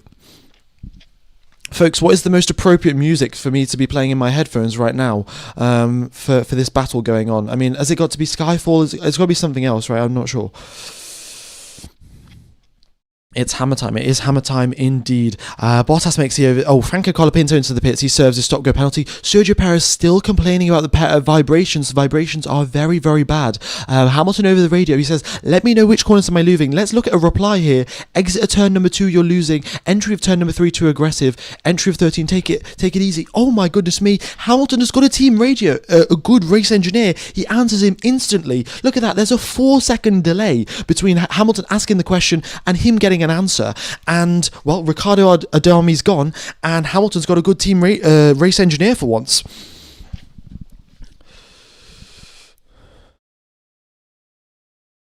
Okay. That is exactly what he needs. Max Verstappen up into P9. Oh my goodness me. Next up, Esteban Ocon is on the overtaking list.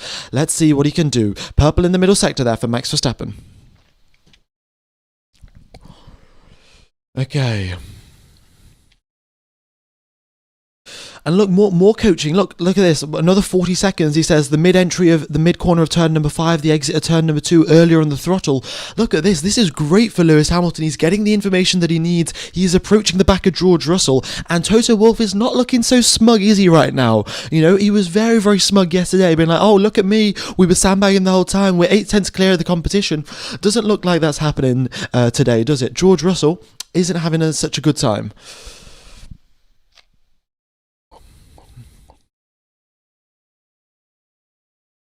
We'll see what the drivers say in terms of the overtaking right now, because Leclerc I'm sure Leclerc's loving it. Lindblad up, Hadjar drops down 2 positions. What's gone on there with Isaac Hadjar?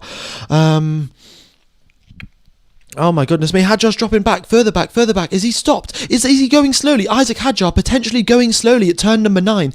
Engine issues potentially for Isaac Hadjar. And yes, that looks to be correct. He is going slowly. And smoke coming out of the car. Fire out the back of Isaac Hadjar's car. And that is a VSC probably going to get deployed. The first DNF of the season. VSC deployed. And is it time to pit, folks? The pit stop window is lap number 20. The drivers on the soft tyres are going to love this. Carlos Sainz, he should come into the pits right now. So should Fernando Alonso. It makes the most sense to come into the pit lane, to come in for a fresh set of tyres. We've got a few drivers approaching the pit lane. Norris into the pits, Ocon into the pits, Gasly into the pits, and Behrman and Bortoleto continue on. Let's see, Sainz into the pits as expected. Fernando Alonso probably will be coming into the pits as well. Second seat curse, but it is power unit problems down at Red Bull Ford. It's a Red Bull Ford powertrain, and it seems like the engine has gone boom. I guess Nico Hülkenberg is technically the first retiree, but in terms of race conditions, first mechanical DNF during the race, Isaac Hadjar is the first one to retire. Quite a few drivers into the pit lane now. Alonso into the pits, Stroll into the pits as well. And, okay. Well, this is it, folks. This is it. Has the curse started? I mean, it's just not great, really. It's not great. We'll see, they'll confirm shortly what the issue was, and Hadjar hasn't destroyed the car. It's more so the car has destroyed itself. But we're only on lap number 12. It feels like we've had an entire season of good racing, at least compared to last year. And here we are, lap number 12, and we've got a 4-way fight for P1. Everyone, folks, is recharging the battery to 100%. 100% is going to be the battery charge at the end of this VSC. And let's see, folks. Is anyone going to come into the pits? Charles Leclerc says tyres are fine. Okay, tyres are fine for Charles Leclerc. Lots of team radio there for Sergio Perez, asking how the car is. Alright. Wait, Valtteri Bottas has lost drive. Ladies and gentlemen. Engine is running, but car is not responding. Okay, copy. We might have a clutch paddle error. Okay. Second DNF, second issue. George Russell into the pit lane. Interesting. Russell and Antonelli both into the pits, onto the hard tyres. 46 laps is how much they're planning to do on the sets of hards right till the end of the race. It has been done before. It is Alex Albon did 51 laps last year on a set of hard tyres. They can definitely do it this year. Now it's a question of strategy. Have Ferrari messed up the strategy? Russell and Antonelli going to the end of the race. They are gaining 5 seconds in pit stop time. Normally, you lose 19.3 seconds under a pit stop.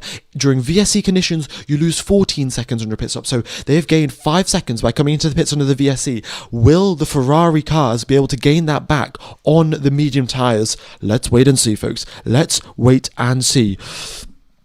Oh, Hamilton says at least one of us should come into the pits. Hamilton thinks that one of them should come into the pits to cover off the other team.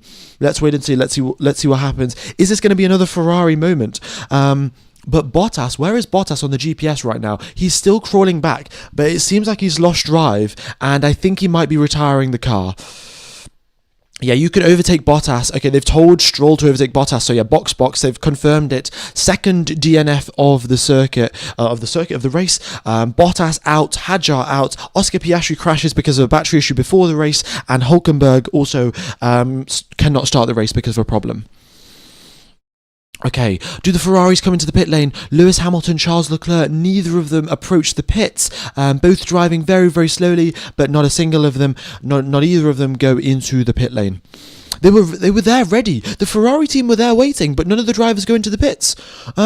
Interesting, okay. Was that who made that decision? VSC ending, okay, that was probably the right call given that VSC is now ending. Lap number 14 of 45. I suspect the Ferrari drivers are going to pit lap number 25 or so and then go to the end of the race. So they've got 10 laps to make the most of these medium tyres, folks. 10 laps to make the most. Max is up into P6. Okay. I don't know, look, Ferrari have still got the flexibility of pitting whenever they want. It could be the right call. It wasn't the right call for McLaren back in Qatar or Las Vegas, whatever it was last year. But Max Verstappen up into P6. All right. Bottas is back. No, Bottas into the pit lane. Oh no, Bottas is back out. Okay, so they must have restarted the car. Maybe they swapped the steering wheel or something that they did in the pit lane. But they are telling him to put into fail alpha when you can. Okay, so that's saying fail alpha is most likely switching off a sensor. Sensor being sensor A. That's A for alpha. So they're going to switch off a sensor, and hopefully the car will continue on. But Valtteri Bottas has currently been lapped. Okay. So here we go, folks. Race has restarted. Ferrari 1-2 as of this very moment, and the gap between Leclerc and Russell is 10 seconds. So if Leclerc was to come into the pits right now, he would come back 9 seconds behind George Russell. Alonso stopped the car, folks. They have detected an issue on Fernando Alonso's car. They will no longer be taking part of this race. Another DNF for the Grand Prix, ladies and gentlemen. Another DNF. Aston Martin have no spare parts whatsoever. They cannot even get the spare parts made in time for China, so they have to make sure the car is still in working condition by the end of this race, and that is why they've opted to retire Fernando Alonso from the race. Okay. Purple in the first sector for George Russell. He has really started to cook. It looks like he's deploying some of that battery that they've charged up on over the VSC. Lewis Hamilton has been told we're focusing on plan A. Hamilton's over the radio. How are they only 10 seconds? Question mark. What's going on there? What is going on there? Hamilton, bit surprised that Ferrari didn't pit, and but look at that. The gap has already been built up. Charles Leclerc is. It was previously 10 seconds. It's now 11 seconds. Kimi is about to be checking his mirrors right now because he has got a charging racing bull right behind him, driven by Max Verstappen. It is not a question of if Max Verstappen will overtake. It will be when he overtakes. Yeah, Hamilton's not pleased with that. It looked like Ferrari need to get someone else to do strategy. Honestly, they've got a new race engineer for Lewis Hamilton, but yeah, they said they're focusing on Plan A. We'll see how it goes.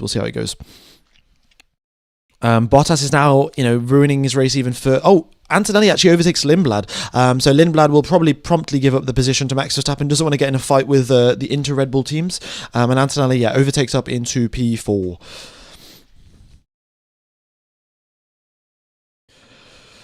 Okie dokes. Yeah, I need to drink some water. Honestly, my throat really is starting to hurt now.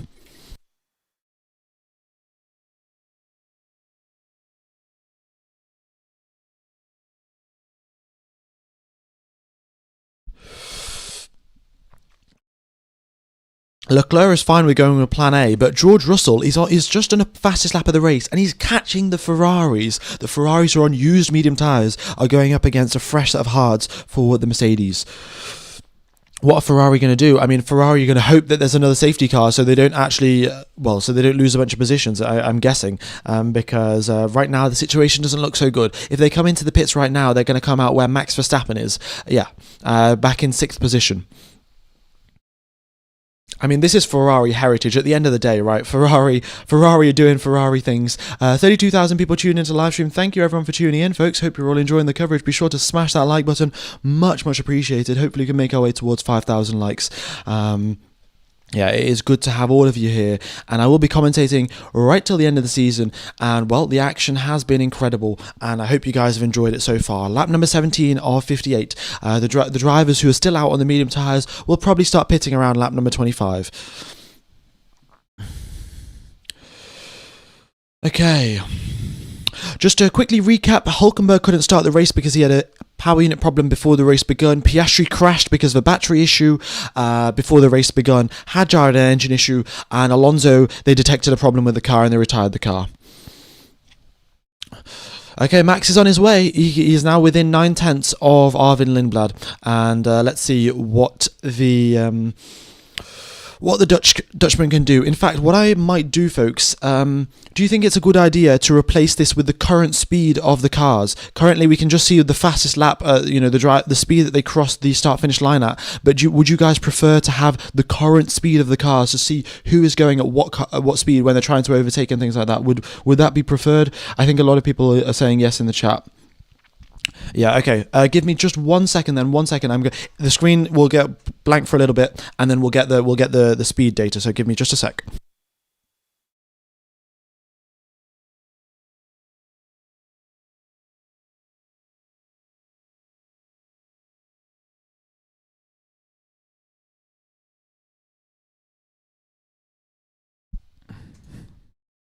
Okie dokes, there you go. So now you guys can also see the speeds of the cars. It's in kilometers per hour. I think you don't need to see the rest of the thing, but yeah, you can see the speeds.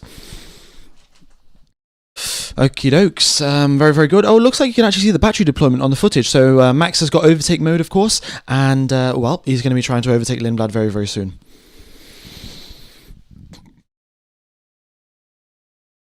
Alrighty. Here we go, folks. Also, folks, if you would like to watch over on Twitch, that would very much be appreciated. We've only got 19 people watching on Twitch and 30... Oh my god, yellow flag, what's that? Valtteri Bottas, another potential safety car. This could be Ferrari's saving grace. Valtteri Bottas stops at the pit lane entry, or nearabouts there, and... I don't know what's exactly going on there. He's stopped in the grass. That might be a full-on safety car, ladies and gentlemen. It might be a full-on safety car, and Ferrari might just have been saved by Valtteri Bottas. But they may also close the pit lane entry. VSC is deployed right now, and we'll have to wait and see. Valtteri Bottas, though, out of this race, a power unit problem. He was nursing it a little bit earlier on. More power unit issues. It depends now. The race control could close the pit lane entry because Valtteri Bottas is way too close to the actual pit lane entry. I'll show you just on my flying lap here where Valtteri Bottas is, right? So Valtteri Bottas is parked up just here on the grass, just on the grass here on the right-hand side, right next to the pit lane entry. So it's potentially a little bit dangerous to have the drivers going into the pits if Bottas is stopped at the side of the circuit. But let's wait and see. VSC deployed. We got Lindblad, Verstappen, Behrman, Bortoleto into the pits. Ferrari have not pitted just yet. They can pit on the next lap. They can pit clearly because drivers are coming into the pits now. So the race control haven't closed the pit lane. We'll see if Leclerc and Hamilton pit. Surely they've got to pit, right? Surely. Yeah. Also, folks, it would very much be appreciated if you could smash that like button, if we could get more people subscribing as well. Hopefully make our way towards 235. That would be much, much appreciated. Oh, pit lane entry is closed. What are they doing? They've just closed the pit lane entry. And, folks, just to confirm, they have now just closed the pit lane entry. That means that Ferrari can no longer box. We had Verstappen box. We had Behrman box. We had Bortoleto box. And that pit lane entry was open then, and they've now closed it, so Ferrari can't come into the pits. they've just said, yeah, the Ferrari were going to pit, and now they've just come over the radio to Charles Leclerc, pit lane is closed, we stay out. Oh my goodness me, race control. I mean, you could have been at least consistent. I realised it instantly that it could have been a problem. You could have closed it way, way earlier on. Like, are you guys paying attention? Are you having a little nap? Like, what's going on? It's so over. I mean, we've gone around the Ferrari cycle quite a few times today, haven't we? Um, There are marshals on the track at the pit lane entry. It is fair enough, right? It is fair enough. There are marshals literally at the pit lane entry. It would be very, very dangerous to have cars going by at 80 kilometers per hour, 100 kilometers per hour. They've reopened the pit lane. Ferrari have just gone past the pit lane and they've reopened the pit lane and the VSC is ending. I mean, you cannot make this up, folks. You literally cannot make this up. It's just come over race control for me now that pit lane entry is open and the VSC is now ending. There we go. We go racing again, and I mean, this is what they called it back in the day in 2018. If you were back a Formula One fan back then, it was called the Mafia, the Mercedes Association, international aid or whatever, like, because. It's just, look at this. It's been in the Mercedes' favour so much. I'm not saying it's rigged. To clarify, it is not rigged. But, well, the timing is just unfortunate, isn't it? It is just very, very unfortunate for the Ferrari team. I do not have access to the battery data. I would love to show you the battery information, but unfortunately I do not have access to it.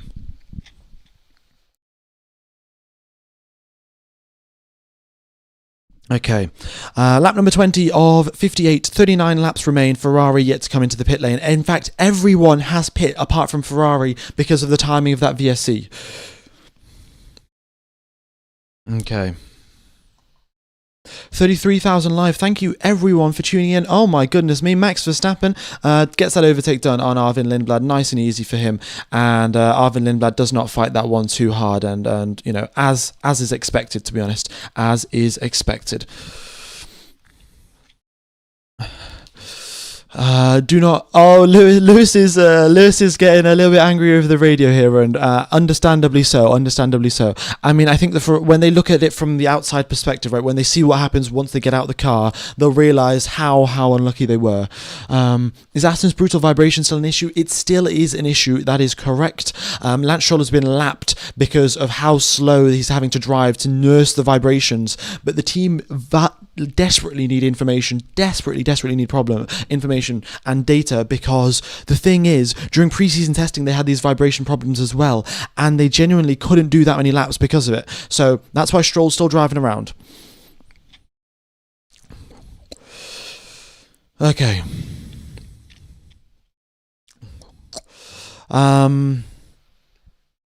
Okay, Max Verstappen, P6. Next up on his overtaking list is Lando Norris. 4.7 seconds is the gap.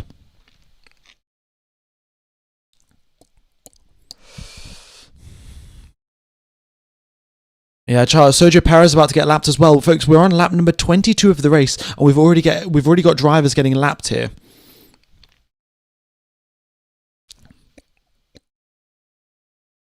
All right.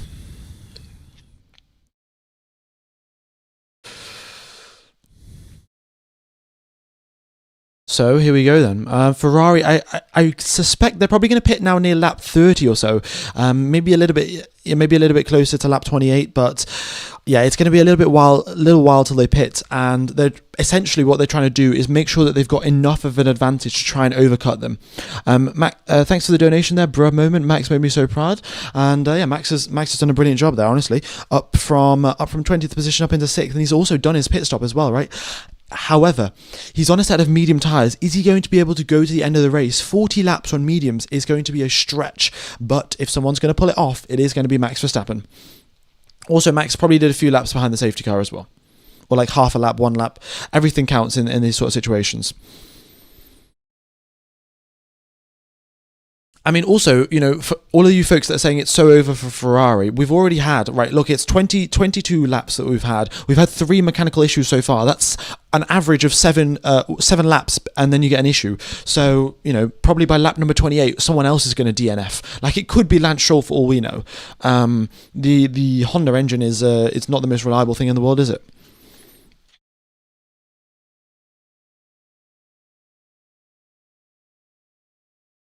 Lawson hurt. I am bleeding. Really? I'll double check. I'll double check if I can get any further information on that. But he has just got a lap time deleted, and he did lose a lot of positions off the race start. I'm not sure exactly why he lost the positions or what happened, but yeah. I think Lawson will be all right. I don't. There's not much sharp really in the. There was contact between Perez and Lawson when they were battling away, but there's nothing sharp in a Formula One car to make him bleed or anything like that. I think it might just be a figure of speech.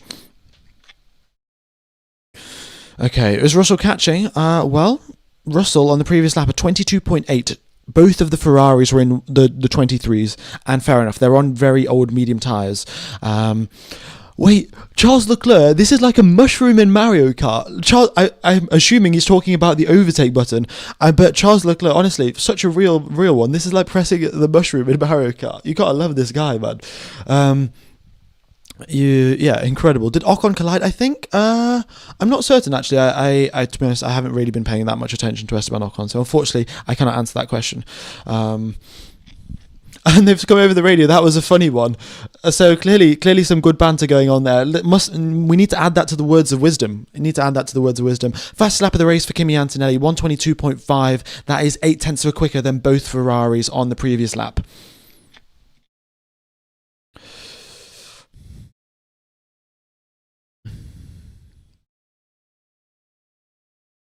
Okay, they're asking Esteban Ocon slightly more lifting and coasting. They want more lifting and coasting into turn number 5. Alrighty. Yeah, 0.8. That is how much quicker the Mercs are. It seems like there is some sort of contact between Ocon, because Ocon and Gasly are now under investigation, and so is Perez and Lawson for forcing another driver off the track. So there was an incident at turn number 3 regarding Ocon and Gasly. Those two drivers have quite the big history. So yes, anyone that was asking a little bit earlier on, did Ocon have contact? I think that answers your question. Yes. We need a safety car for pit, bro. Yeah, I think Ferrari team do need a safety car. Thanks for the donation again, bro. Moment. Okay, Stroll, please do your thing. Yeah, we'll see. I mean, Aston Martin can't afford for Stroll to crash, to be honest, and Stroll, I think, knows that. Verstappen is back. Unsurprisingly, this guy always does this.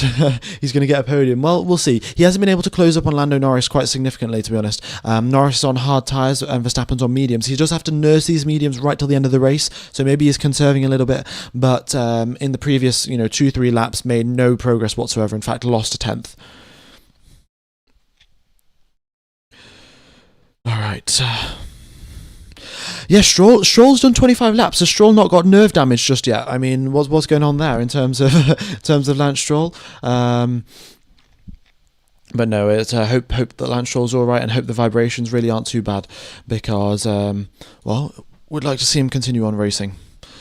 Okay, we have hit our like target. Thanks everyone for hitting the like button. In fact,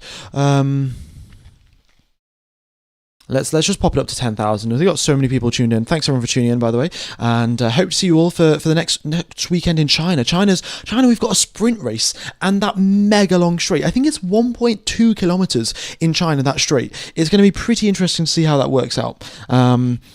But yeah, I mean, the race here in Australia is pretty good. China is a proper race circuit, which is properly wide, and things could be very, very exciting. Alonso's coming out. Wait, what's going on? Alonso is at 11 laps down, and he's coming out onto the circuit. You've got to respect this man's grind. What is he doing? I have no idea. Charles Leclerc just dives into the pit lane. But Aston Martin must have figured out whatever the issue was, and they've sent him out again to gather some more information. So this is how desperate Aston Martin are for data. They literally are sending Fernando Alonso out 11 laps down. The GOAT has somehow returned, and they can do that. They can unretire from the race. But yeah, Alonso's now testing part 2 electric boogaloo, ladies and gentlemen. Alonso, he's such a sigma that he's not going to test just in Bahrain. He's also going to test in Australia.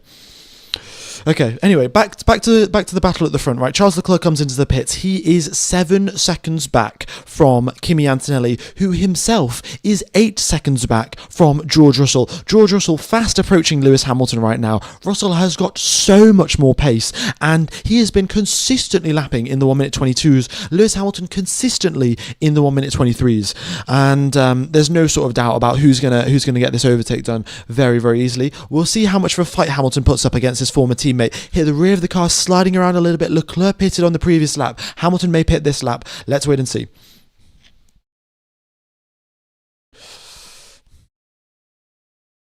Okay, no, Hamilton continues on, right? Hamilton is continuing on. We'll see how long it takes for George Russell to get this overtake done.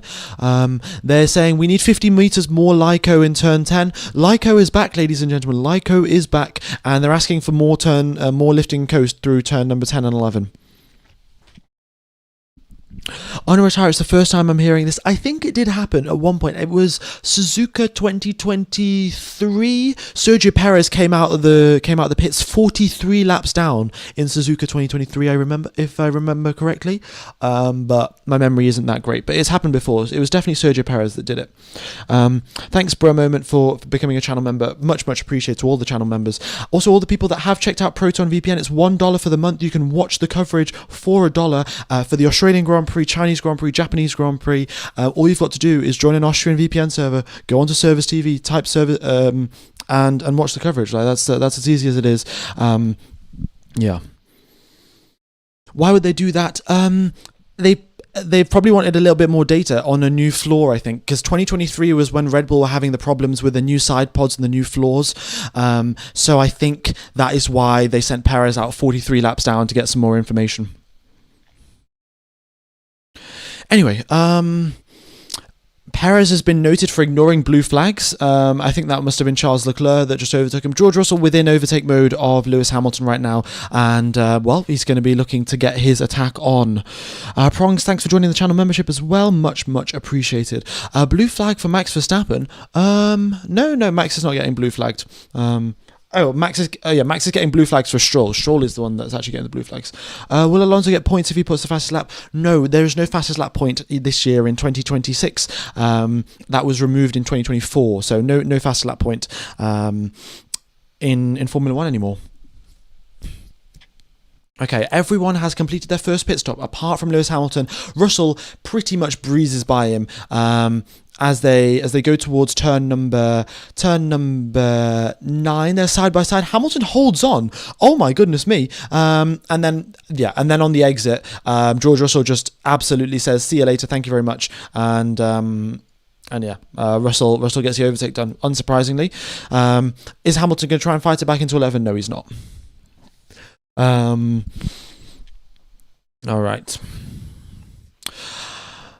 Stroll comes into the pits as well. So look at that. Stroll started out on the mediums, then he's done 15 laps on the hards. Now he's doing some soft. So more testing for Stroll. And they're gathering some information on the soft tyres this time. Okay, Lewis Hamilton finally comes into the pit lane. And okay, so Charles Leclerc is 15 seconds behind George Russell right now. He has got 14 lap fresher tyres and 30 laps to catch up. That means he has to close up half a second every single lap. Blue flag, ladies and gentlemen, is when a driver is getting lapped and they have to slow down for the driver that is on the lead lap. So you can see they've just come over the radio to Perez saying we've got blue flags for Norris, and that is because Norris was just overtaking Sergio Perez there. So Perez has to slow down to let Lando Norris go by because Norris is on the lead lap, Perez is not. Okay. Look, is Leclerc going to be able to pump out half a second per lap gains against the Mercedes car for 30 laps straight? That is the question. Or is there going to be a safety car that helps him out? Because if there's a safety car, then the gap closes right up and then he's on fresher tyres and then it's good news. Yeah. Russell confirmed for one-stop strat. Yeah, I mean, it was to be expected. It makes no sense to do a two-stop around here in Albert Park unless you're trying to do some testing, like Aston Martin are. All right, here we go then. well, actions have finally calmed down a little bit. We've got 35,000 people tuned in. Hope you're all enjoying the coverage, ladies and gentlemen. And we are... well, we'll be live for the rest of the season, and hope you're enjoying watching over on Twitch, watching over on YouTube. Oh, we've got a hype train on Twitch. I don't even know what a hype train is. At least it's not a DRS train. At least we haven't had that this year in Formula One. We've had quite a few battles though, which I am very, very happy about. We've got a few people subscribed with Prime as well. Much appreciated over to the people watching over on Twitch. All right, what happened to Piastri? Piastri, before the race even begun, he was doing the reconnaissance laps, like he was going from the garage to the starting grid, like he was just driving around, and the battery decided to apparently just deploy a bunch of power, like this, all in one instant. He spun around and into the barriers he went. Can Max do something? Well, Max has closed up the gap on Norris a little bit, right? It was 4.6 seconds earlier. It's now down to 2.9, but he's not making huge progress anymore. And, you know, that is because the Red Bull is very similar to the McLaren in terms of race pace. If not, the McLaren is slightly quicker. And Max also has to manage his medium tyres right till the end of this race, which is going to be a stretch. Do you know what happened to Bottas earlier? Bottas lost drive, potentially something with the gearbox, because he was saying that there was an issue with the clutch. Then they asked him to turn off a sensor. He did a few more laps and then the engine fully broke down. So I cannot confirm for certain, but potentially something gearbox and drivetrain related.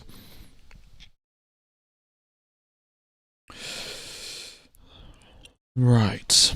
Even if you don't have a plan, why would you not pit during a VSC? Well, they must have thought that they weren't going to make it to the end. That was their thinking. That, oh no, we might not make it to the end of the race on the VSC.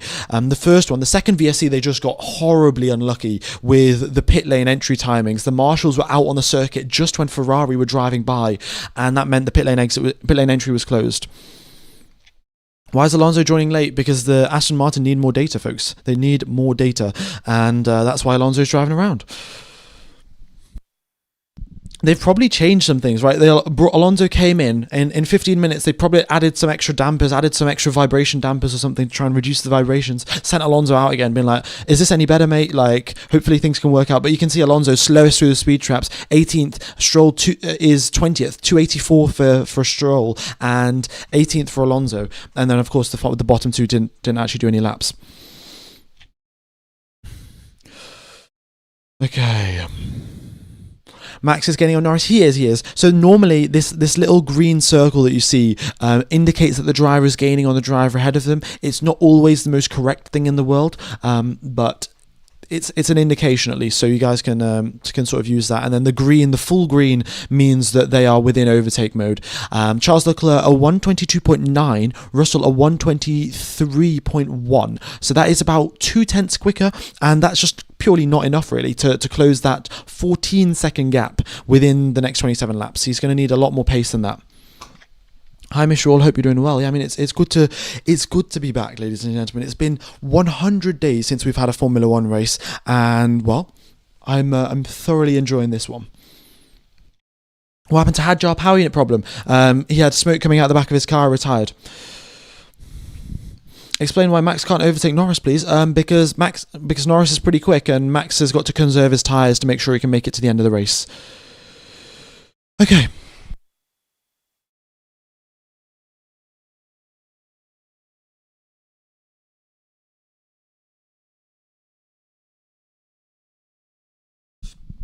Okie dokes. Target lap time for Charles Leclerc, 22.8. Wait. Why are they telling Charles Leclerc as a target lap time of 22.8? He's surely got to be doing quicker laps than that if he wants to catch up to George Russell. Well, I guess on the previous lap he was within half a second. I don't know. Why did Piastri DNF? Piastri had a battery problem before the race even started. Oh. There are a lot of laps left to go. It's correct. That is true. How far away is Charles from Russell? I mean, you guys can see here, right? The total gap, this is the gap to the leader. So, you know, Ocon is 54 seconds behind George Russell. So gap to the leader is here. This is the gap to the driver in front. So 7 seconds to Antonelli, 13 seconds to Russell.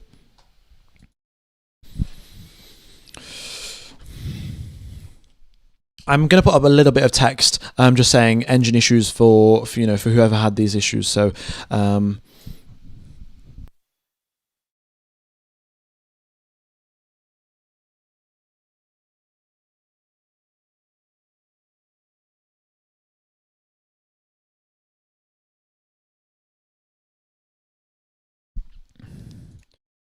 Okie dokes. Let's just move that, put that over there. All right.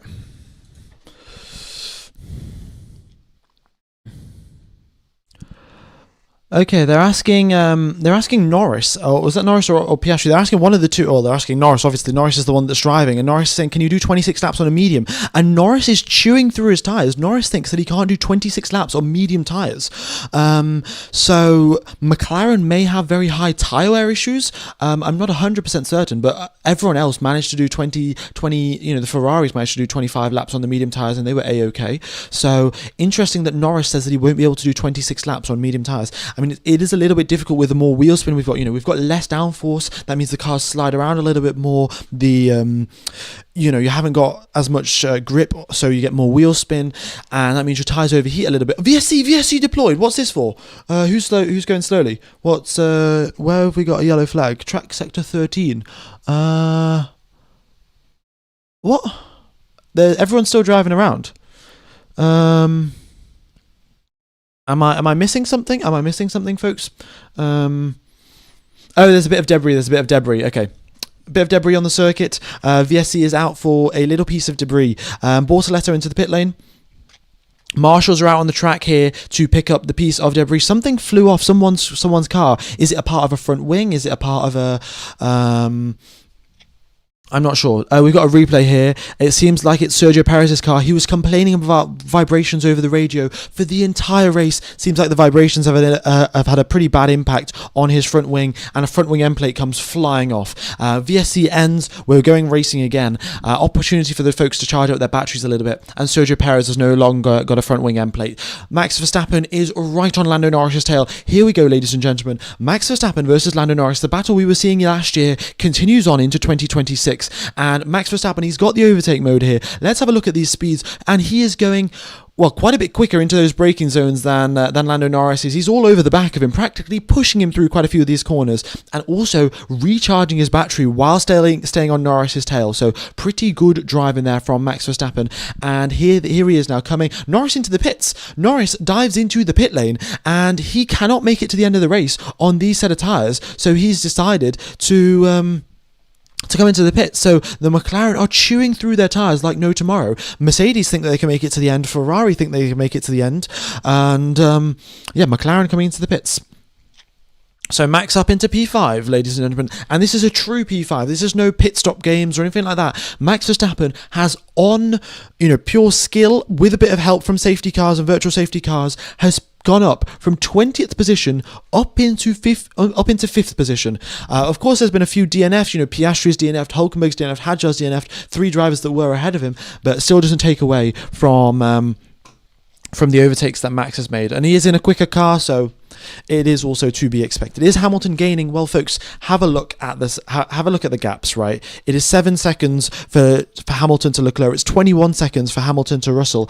I don't think he's gaining that much. Okay, we've got purple in the final sector from Antonelli. Mercedes still pushing, still got some more pace. All right, 23 laps remain of this race, ladies and gentlemen.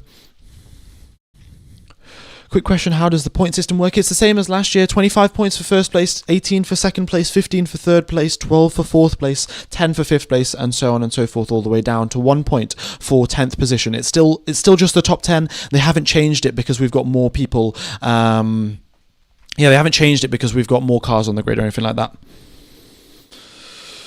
Okay.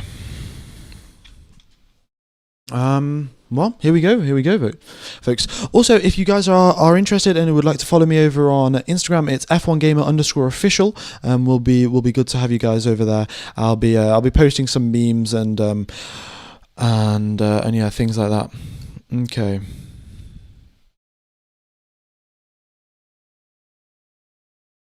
Alonso's retired again. Second time Alonso's retired. Will he return though? Will he come back onto the racetrack? Appreciate you doing this, man. Well, folks, I enjoy commentating. This is incredible. It's such a pleasure to commentate to you guys. Great questions as always. And well, what a battle we have had in the first half of this race. And a fastest lap of the race, fastest final sector again from Kimi Antonelli, and he is doing quite nicely. On the previous lap, he's about a tenth slower than his teammate. Will Antonelli try and go up against George Russell? Right, he's only 6 seconds off. We've had 37 laps of racing. Antonelli 6 seconds off. That's about a tenth slower per lap. If he can improve a tenth over the course of a few weeks, and we could see Russell versus Antonelli potentially going away for a championship battle. I think it's a bit unlikely, but it depends if Antonelli can improve. Right, how quickly can he see what Russell is doing in his telemetry? How quickly can he replicate that? How much more pace can he extract? Let's wait and see. How long can the hard tyres last at a maximum? They can probably do around 40 laps or so. Pirelli think that 40 laps is potentially doable. So that's what we're looking at. Slow mode, please. Oh yeah, I totally forgot to put slow mode on. Apologies. I mean, it's been a while since we've been streaming, so there we go. Slow mode has been turned on. Okay. Albon pits onto soft, so does Lawson. So we've got 2 more drivers pitting on for their second pit stop. So potentially some teams having more tyre wear than expected. It's tough to say. What do the lines on Colapinto's tyre mean? The lines, they mean that when he came out of the pits, it was a used set of tyres. Colapinto had a stop-go penalty. So on lap number 9, he came into the pits, didn't come into the pit lane, and just went... we had a drive-through penalty, and he just went straight through the pits without changing tyres. And that means that this slash just means it's a used set of tyres when he came out the pit lane. Everyone else came out on fresh sets when they came out the pit lane, but Colapinto, of course, because he didn't change tyre when he came into the pits, it's a used set of tyres for him. Yeah. Esteban Ocon up into 9th position. Nice job there. All right. Yeah. Did Max pit for softs? Well, you guys can clearly see Max is still out on medium tyres.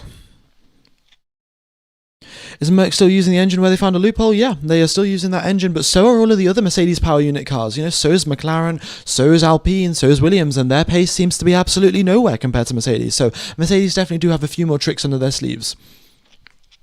Haas is a rocket in the middle sector. Honestly, incredible speed. And essentially, they are super slippery in a straight line. You can look at sector number 2, right? It is literally just turn number 6, and then you're flat out, end of sector number 2. So that's where Haas have got loads of speed. And, well, it's good to see. All right. Wait, only one of the lights is working for... Oh no, both of the lights are working on the Alpine. Some interesting battles going on there between Ocon and Gasly. Those 2 drivers have got quite a bit of history, and they're both on 26-lap old tyres, and Gasly just gets ahead of Esteban Ocon. They continue on, and I don't think Ocon got any sort of penalty. He was under investigation a little bit earlier on, but no sort of issue there. Charles Leclerc, fastest lap of the race. On the previous lap, he goes 3 tenths quicker than George Russell, so still not really enough to close that gap up. He could potentially close up to Antonelli though. It's a bit of a big if, but we'll see. What's up with Lindblad? He's doing a good job really. First ever race in Formula 1, and he could be scoring points. So you got to respect this man's grind. He's battling away with Lando Norris, and he has just been overtaken because Norris is on fresh mediums and Lindblad's on old hards. Fair enough.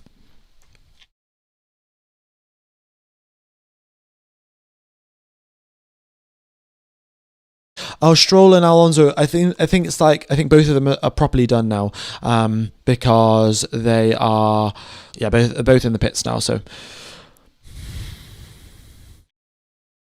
all right. How accurate are the radio messages? Are they real or AI translation? They're an AI translation. Of course, some of them, they're not always correct.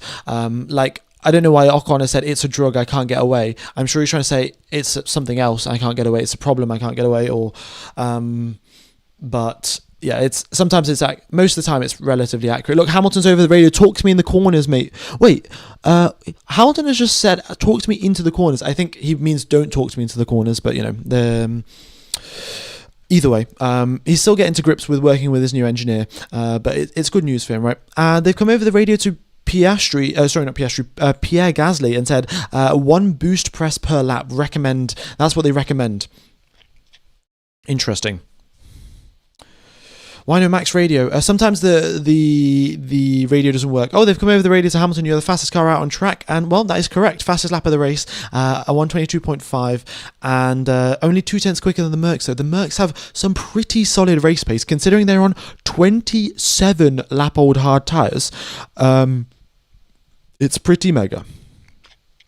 Have I seen the meme of Osama bin Russell? I mean, I would have had to been living under a rock to not see that meme. So no, I have seen it. Why is Lawson not pitting? Lawson has pit. Lawson is out on soft tyres, and he's going to go on softs to the end of the race, I think.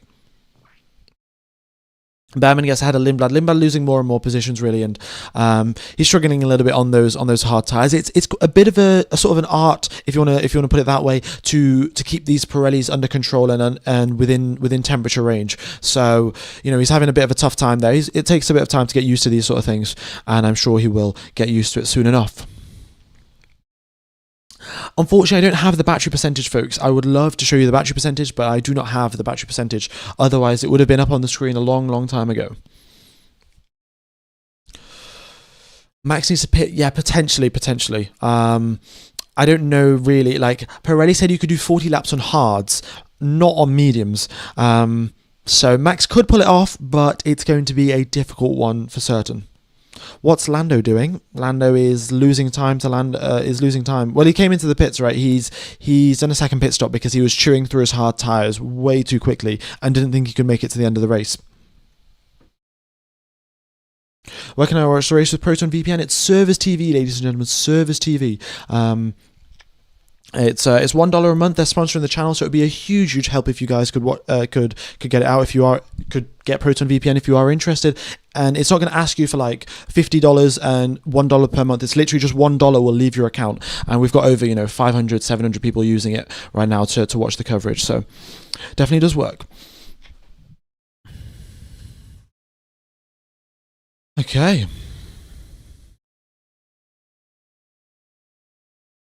Max Verstappen into the pit lane, ladies and gentlemen. Yeah, it doesn't look like he was able to do, he wasn't going to be able to do 40 laps on a set of medium tyres. So he's into the pits. Where is he going to come out? That is the question, right? He's going to lose 19 seconds in the pit lane, and that will put him 3 seconds back from Norris. So he's going to try and do an overcut now. Norris will have 6 lap older tyres. Max Verstappen will have, fresh tyres, and he's on hards, actually, which means it gives him more flexibility to attack. Basically, because they're more durable, he can overheat them a little bit more, and it gives them a slight edge in flexibility. So yeah, we'll see if Max can re-overtake Lando Norris. The gap as he exits the pit lane is 3.7 seconds. The lap number is in the bottom left, folks. Lap number 43 of 83 over here. And also, if you haven't hit the like button, be sure to do so. If you haven't subscribed, be sure to do so. Would be very much appreciated. Max is like sometimes some drivers' radios do work, some drivers don't. Radios don't work. Maybe Max just isn't talking much over the radio. I cannot. It's the data is a little bit temperamental at times.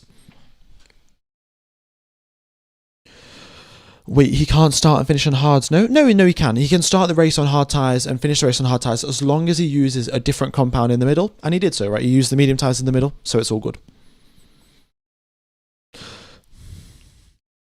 What do the lines on the track mean? These are the straight modes. This is where the drivers can drop their front wing and rear wing, and they can go quicker down the straights, extra top speed. So that's that's what it is. Max Verstappen is second fastest in the third sector. Pretty good. Can we expect a Ferrari P1, P2? No, not with the way things are going right now. Unless there's a safety car, which there could be. There's still potential for DNFs and things like that. Also, folks, I would like to say that George Russell, they are only allowed 2 batteries for the entire season. George Russell used his first battery for the first 3 practice sessions and then decided before qualifying, I'm not using this battery anymore. And he put in a new battery and a new set of control electronics before qualifying even begun. So while the Mercedes may be quick, I think the reliability leaves a lot to be desired.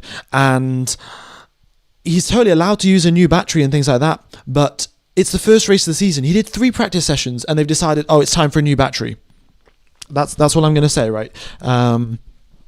So the season's not over just yet, especially with the Ferraris on the opening stint. Incredible pace from them. All right, Max Verstappen purple sector 1, and the gap down to 2.4 seconds. So it went from 3.6 to 2.4, and that's only been 1 lap.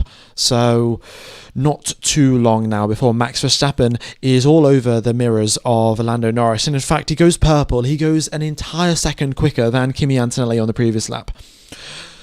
We got Hamilton actually catching up to Charles Leclerc. So Lewis Hamilton looks to be back. Ladies and gentlemen. He's had a nice reset over the winter break, and he seems to be performing with Charles Leclerc. Of course, it's only the first race of the season, but the signs are looking good.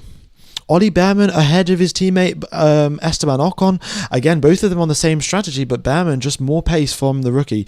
And same thing for, Bortoletto is doing a pretty good job. Hulkenberg's retired, of course. Yeah.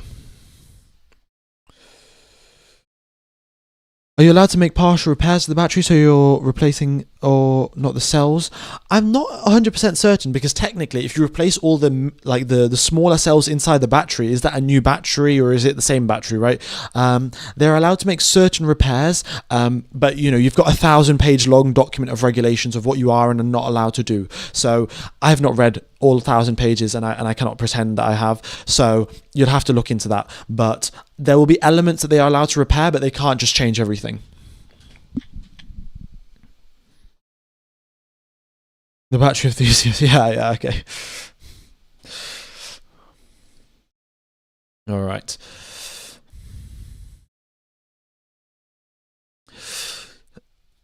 All right. They've come over with the radio to Lando Norris saying Verstappen is pushing hard. He knows this is your best chance to overtake you. Pretty good. So let's see what Norris can do if he can give up a difficult fight to Max Verstappen.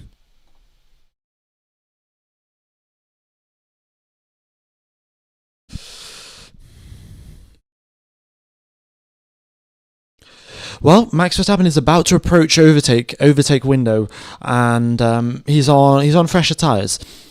Let's have a look at these speeds though, right, folks? You can see here Max Verstappen 320, Norris topped out at 315, and consistently Max is 10 kilometers per hour quicker than Norris going down that straight. So he's gaining time. He's gaining time in places.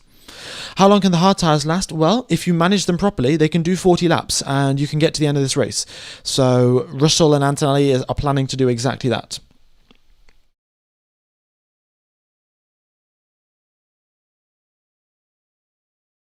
If there was a safety car, who do you think Leclerc would get Russell? Going off the first stint, I think so. The Ferrari were incredible at the start of the race, and I don't know if their race pace is struggling, like if they're bad on their tyres compared to the Mercedes team, or what exactly is going on. But yeah, that is we'll just sort of have to see. There are 46 laps in total if they go till the end. It will be 46 laps, but they still should be able to do it. Right, last year, Alex Albon, I think, did 51 laps on hard tyres in the Australian Grand Prix. I don't exactly remember if it was last year or the year before that, but Alex Albon has done it. And, if it's been done in the past, it can definitely be done again. But Pirelli recommend 40. Okay. Perez, no further investigation for ignoring blue flags. No issues there for Sergio Perez.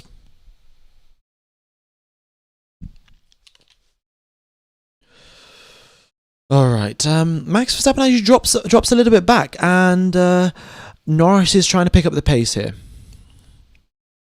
They're approaching traffic. That's what the issue is right now. They've got who have they got? They got Sainz and Colapinto as traffic for Norris and Verstappen, and that is what's causing the issues. But Norris is within 1 second at the DRS detection point. Oh, well, sorry, not DRS detection point, overtake detection point, and Carlos Sainz pulls into the pit lane. So this is Max's opportunity. He has got a whole lot more speed as he approaches a few of these corners.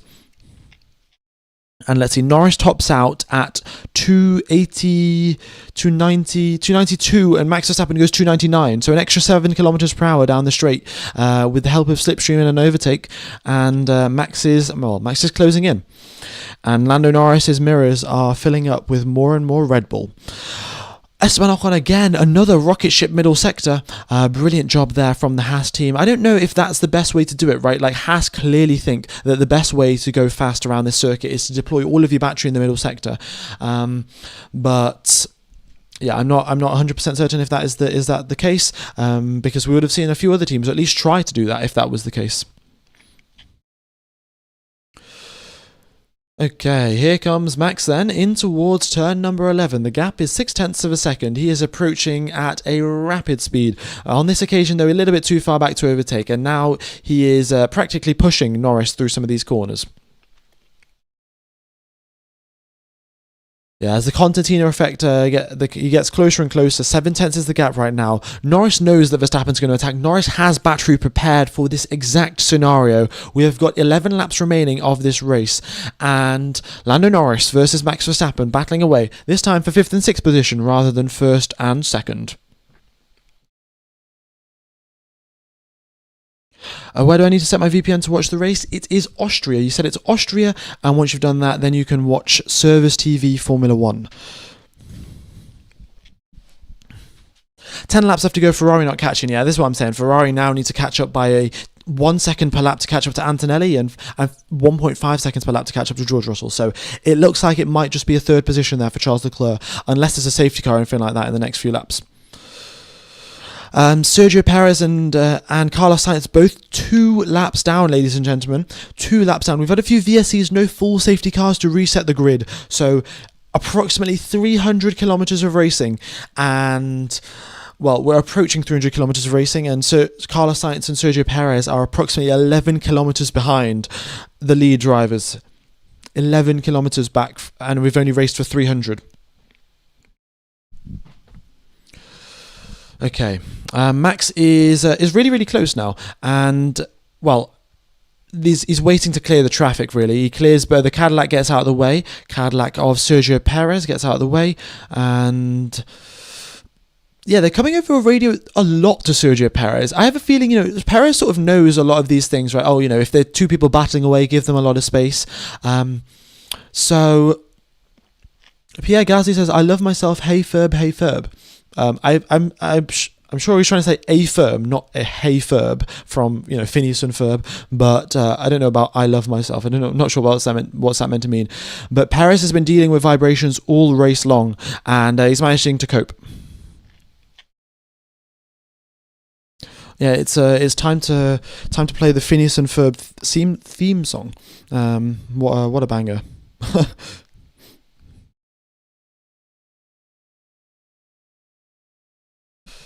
Okay.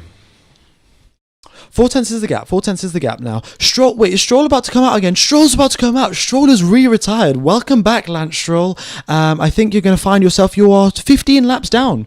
15 laps down. Let's go, Lance Stroll. Okay.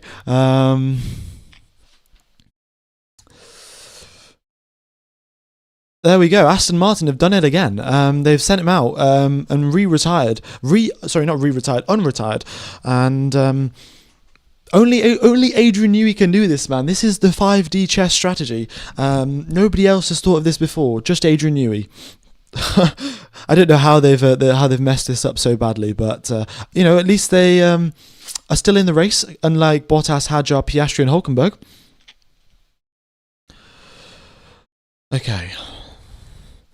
Yeah, Verstappen is actually stuck behind Lando Norris, not been able to just breeze past him. He is on hard tyres, so he's going to have to, in 9 laps' time, Norris's tyres are going to start wearing out again, because Norris was having issues with the hard tyres after 23 laps. At the end of the race, he's going to have done 23 laps on medium tyres, which will have been even worse for tyre wear. So I think Max is sort of waiting for Norris's tyres to get a little bit worse and worse before he mounts a proper challenge. Yeah.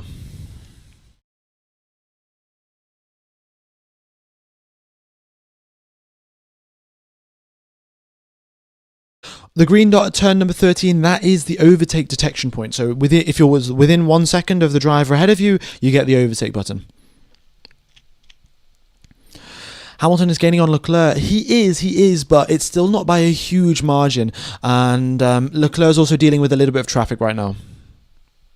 Can I use the VPN for all the races? Yes, you can. The VPN has worked for all of the races last year. It will continue on working for all of the races this year. So if you guys do want to get the full yearly thing as well, you can feel free to do that. If you just want to get the $1 thing from Proton VPN, then that also works. But this is I would like to clarify, this is a one-time only offer for the Australian Grand Prix. Next week it's going to go up to $3 a month, and you're going to have to pay for the whole year in one go. So right now it's $1 a month, and it will expire.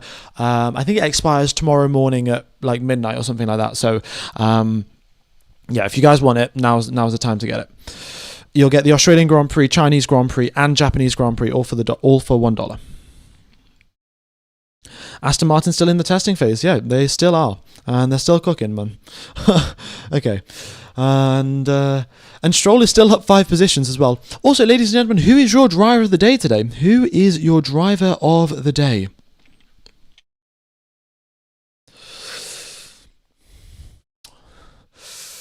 Oh, Lewis is actually closing up quite a bit, actually. Yeah, Lewis has done a pretty good job after the pit stops. I think in the pit stops he was nearly 8 seconds back from Charles Leclerc. So he's closed that up from 8 seconds to 2.6 seconds, and just more consistent race laps overall. Charles Leclerc's a little bit up, a little bit down, a little bit up, a little bit down. Hamilton's consistently at the 122.6, 122.5. So steady progress there for Hamilton. I don't know if they're going to have a battle for the final race of the season. For the final race of the season, what? Folks, it is that 5 a.m. here, so my brain's clearly still not working properly, but yeah, I don't think they're going to battle right the final few laps, but let's wait and see. Right, into Ferrari battle at the end of the race. They've told Hamilton to keep pushing, and Hamilton said, yep, leave me to it, mate, thanks. So there probably shouldn't be too many more radios to Hamilton. Keep pushing, that's what they've said. The VPN deal is $1 per month and $9.99 after the first month. You can just renew for the 3 month thing. Like you can get the yearly contract afterwards.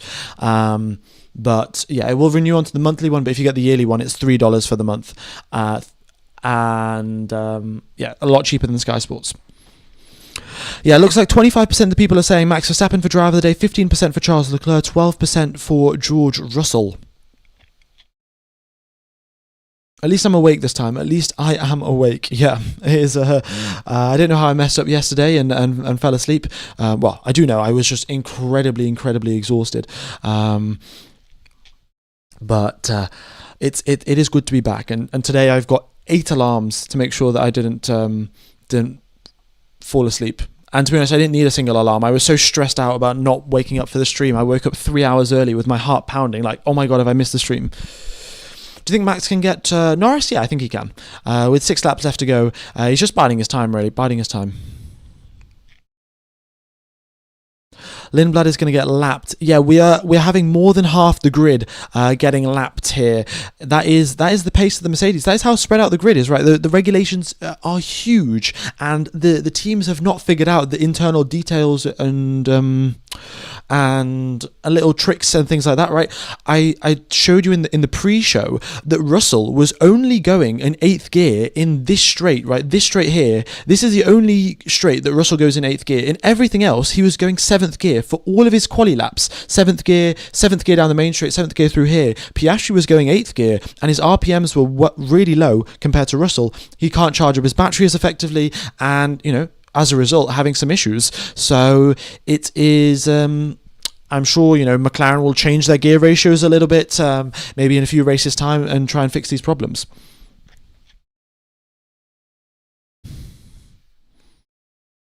Stroll try and complete all the laps of the race even after all of the other drivers are finished? No, the way that they do it is once the lead driver is finished, you just finish your own lap. You finish the lap that you're on, and then that's the end of your race. You don't go on and continue an extra 12 laps or 15 laps, or whatever it is.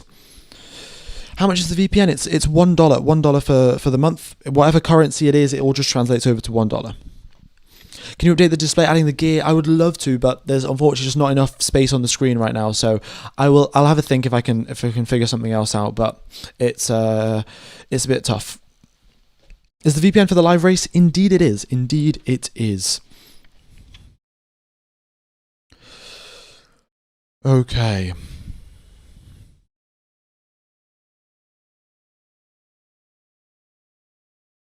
Let's see what else is going on. Hamilton, 2.6 seconds. Max Verstappen's dropped off the back there. What's he done?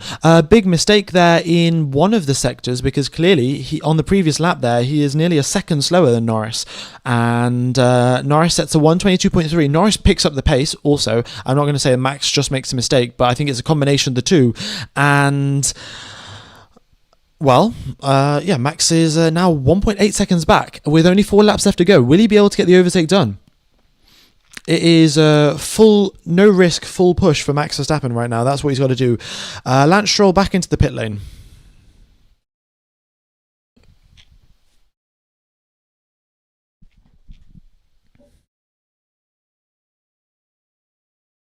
You recently said that you hadn't missed any races and you jinxed yourself. Yeah, that's pretty much it. I definitely did just jinx myself, but it is what it is, right? Jet Boat Racing just woke up. Oh my goodness me, bro. You have missed a lot of good action, a lot of good racing. The extended highlights are definitely one to watch for this one. The first stint, Charles Leclerc versus Russell versus Hamilton versus Antonelli. What a battle we had. What's my name? My name is Larry. Go follow me on Instagram. It's F1Game_official. I'll be posting a few things here and there.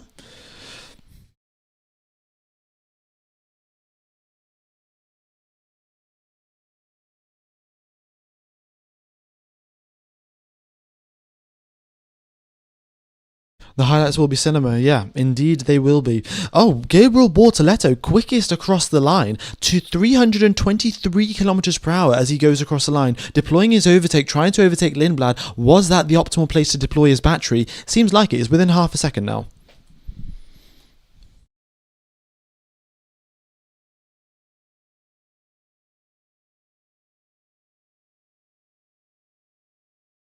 Why is the gap between Max and Norris 2 seconds now? Because Max clearly can't close the gap back up again. He made a mistake, and Norris pushed really hard on one lap, and yeah, that's about it really.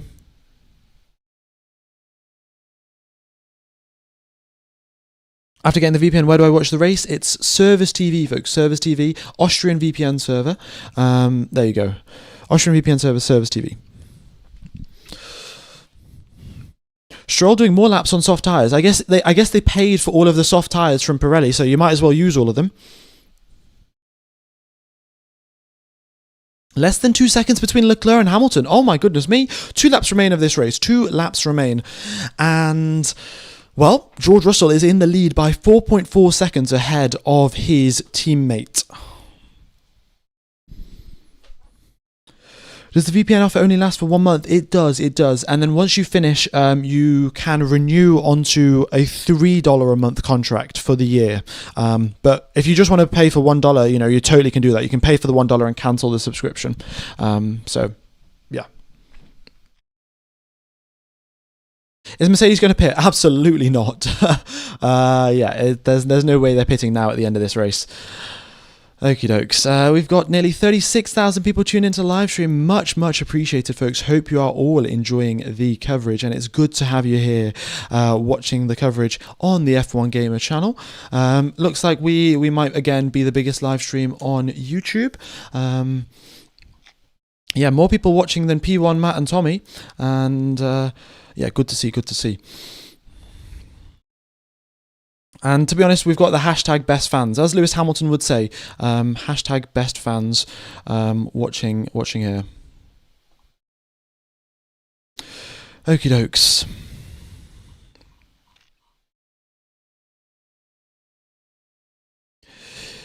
Here we go then. So, Bortoleto within 0.8 of Lindblad. We've got Verstappen within 2 seconds. Hamilton within 1.3. It's the final lap of the race. Hamilton is within 1 second of Charles Leclerc. Oh my goodness me. What's going on there? What is going on there? We have got Sergio Perez has been lapped 3 times now. Cadillac, 3 laps. They've been 3 laps down. That is how much they are back. Ooh. Here we are, ladies and gentlemen. George Russell, he has been happy since pre-season testing. He has been smiling an awful lot, and that just shows the confidence that he has got in the Mercedes power unit. The team back at Brackley have done an incredible job with the power unit, getting that compression ratio up into 18:1, passing the FIA tests. George Russell delivered an absolutely sensational qualifying lap yesterday to go 0.8 clear of the field. Mr. Saturday did his job on Saturday. He might even turn into Mr. Sunday because he has led brilliantly from the second stint onwards. He comes out of the final corner to win the first race in 2026. Are we entering the George Russell era? What a race this has been. What spectacular battles we had in the first few races. It's first few laps. It's a Mercedes 1-2, George Russell P1, Antonelli P2, Charles Leclerc comes home in 3rd position, 0.6 ahead of his teammate Lewis Hamilton. It's a Ferrari 3-4. This year, they can fight. This year may just be Ferrari's year if they play their cards right. Lando Norris is in 5th position, 2.6 seconds clear of Max Verstappen, the driver that he beat to the world title last year, and Lando Norris is coming through the final few corners. The McLaren team have got a lot of work to do, but they've got the right power unit behind them, and it will be good to see what progress they can make going into China next week. Max Verstappen comes across the line in 6th position. That is not going to be too many points for him. His teammate Isaac Hadjar retires due to reliability issues, and Red Bull will not be so happy about that one. And that is the end of the race, folks. Only the top 6 drivers ended up on the lead lap, and we had Behrman getting lapped, Lindblad getting lapped, and well, what a race it has been. Audi score points on their debut with Gabriel Bortoleto in 9th position. We have got Gasly in 10th position as well. It's good to see them scoring points.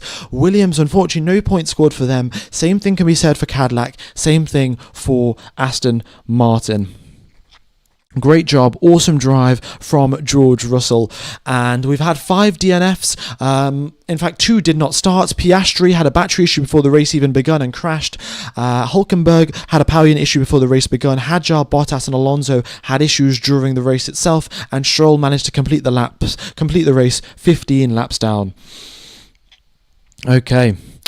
Well, that has been the Australian Grand Prix, folks. We will be back in 1 week's time in China. We will have a sprint race as well, so it's going to be a sprint weekend, so just FP1 and then immediately into sprint quali, then sprint race, then the normal quali, then the normal race. So what I'm going to do now, folks, I'm going to redirect you over to the Chinese Grand Prix. If you guys could smash the like button on that stream, you could hit the like button, the reminder button, much appreciated. Keeps the channel going, keeps us at the top of the algorithm, and honestly, mega race that we've had.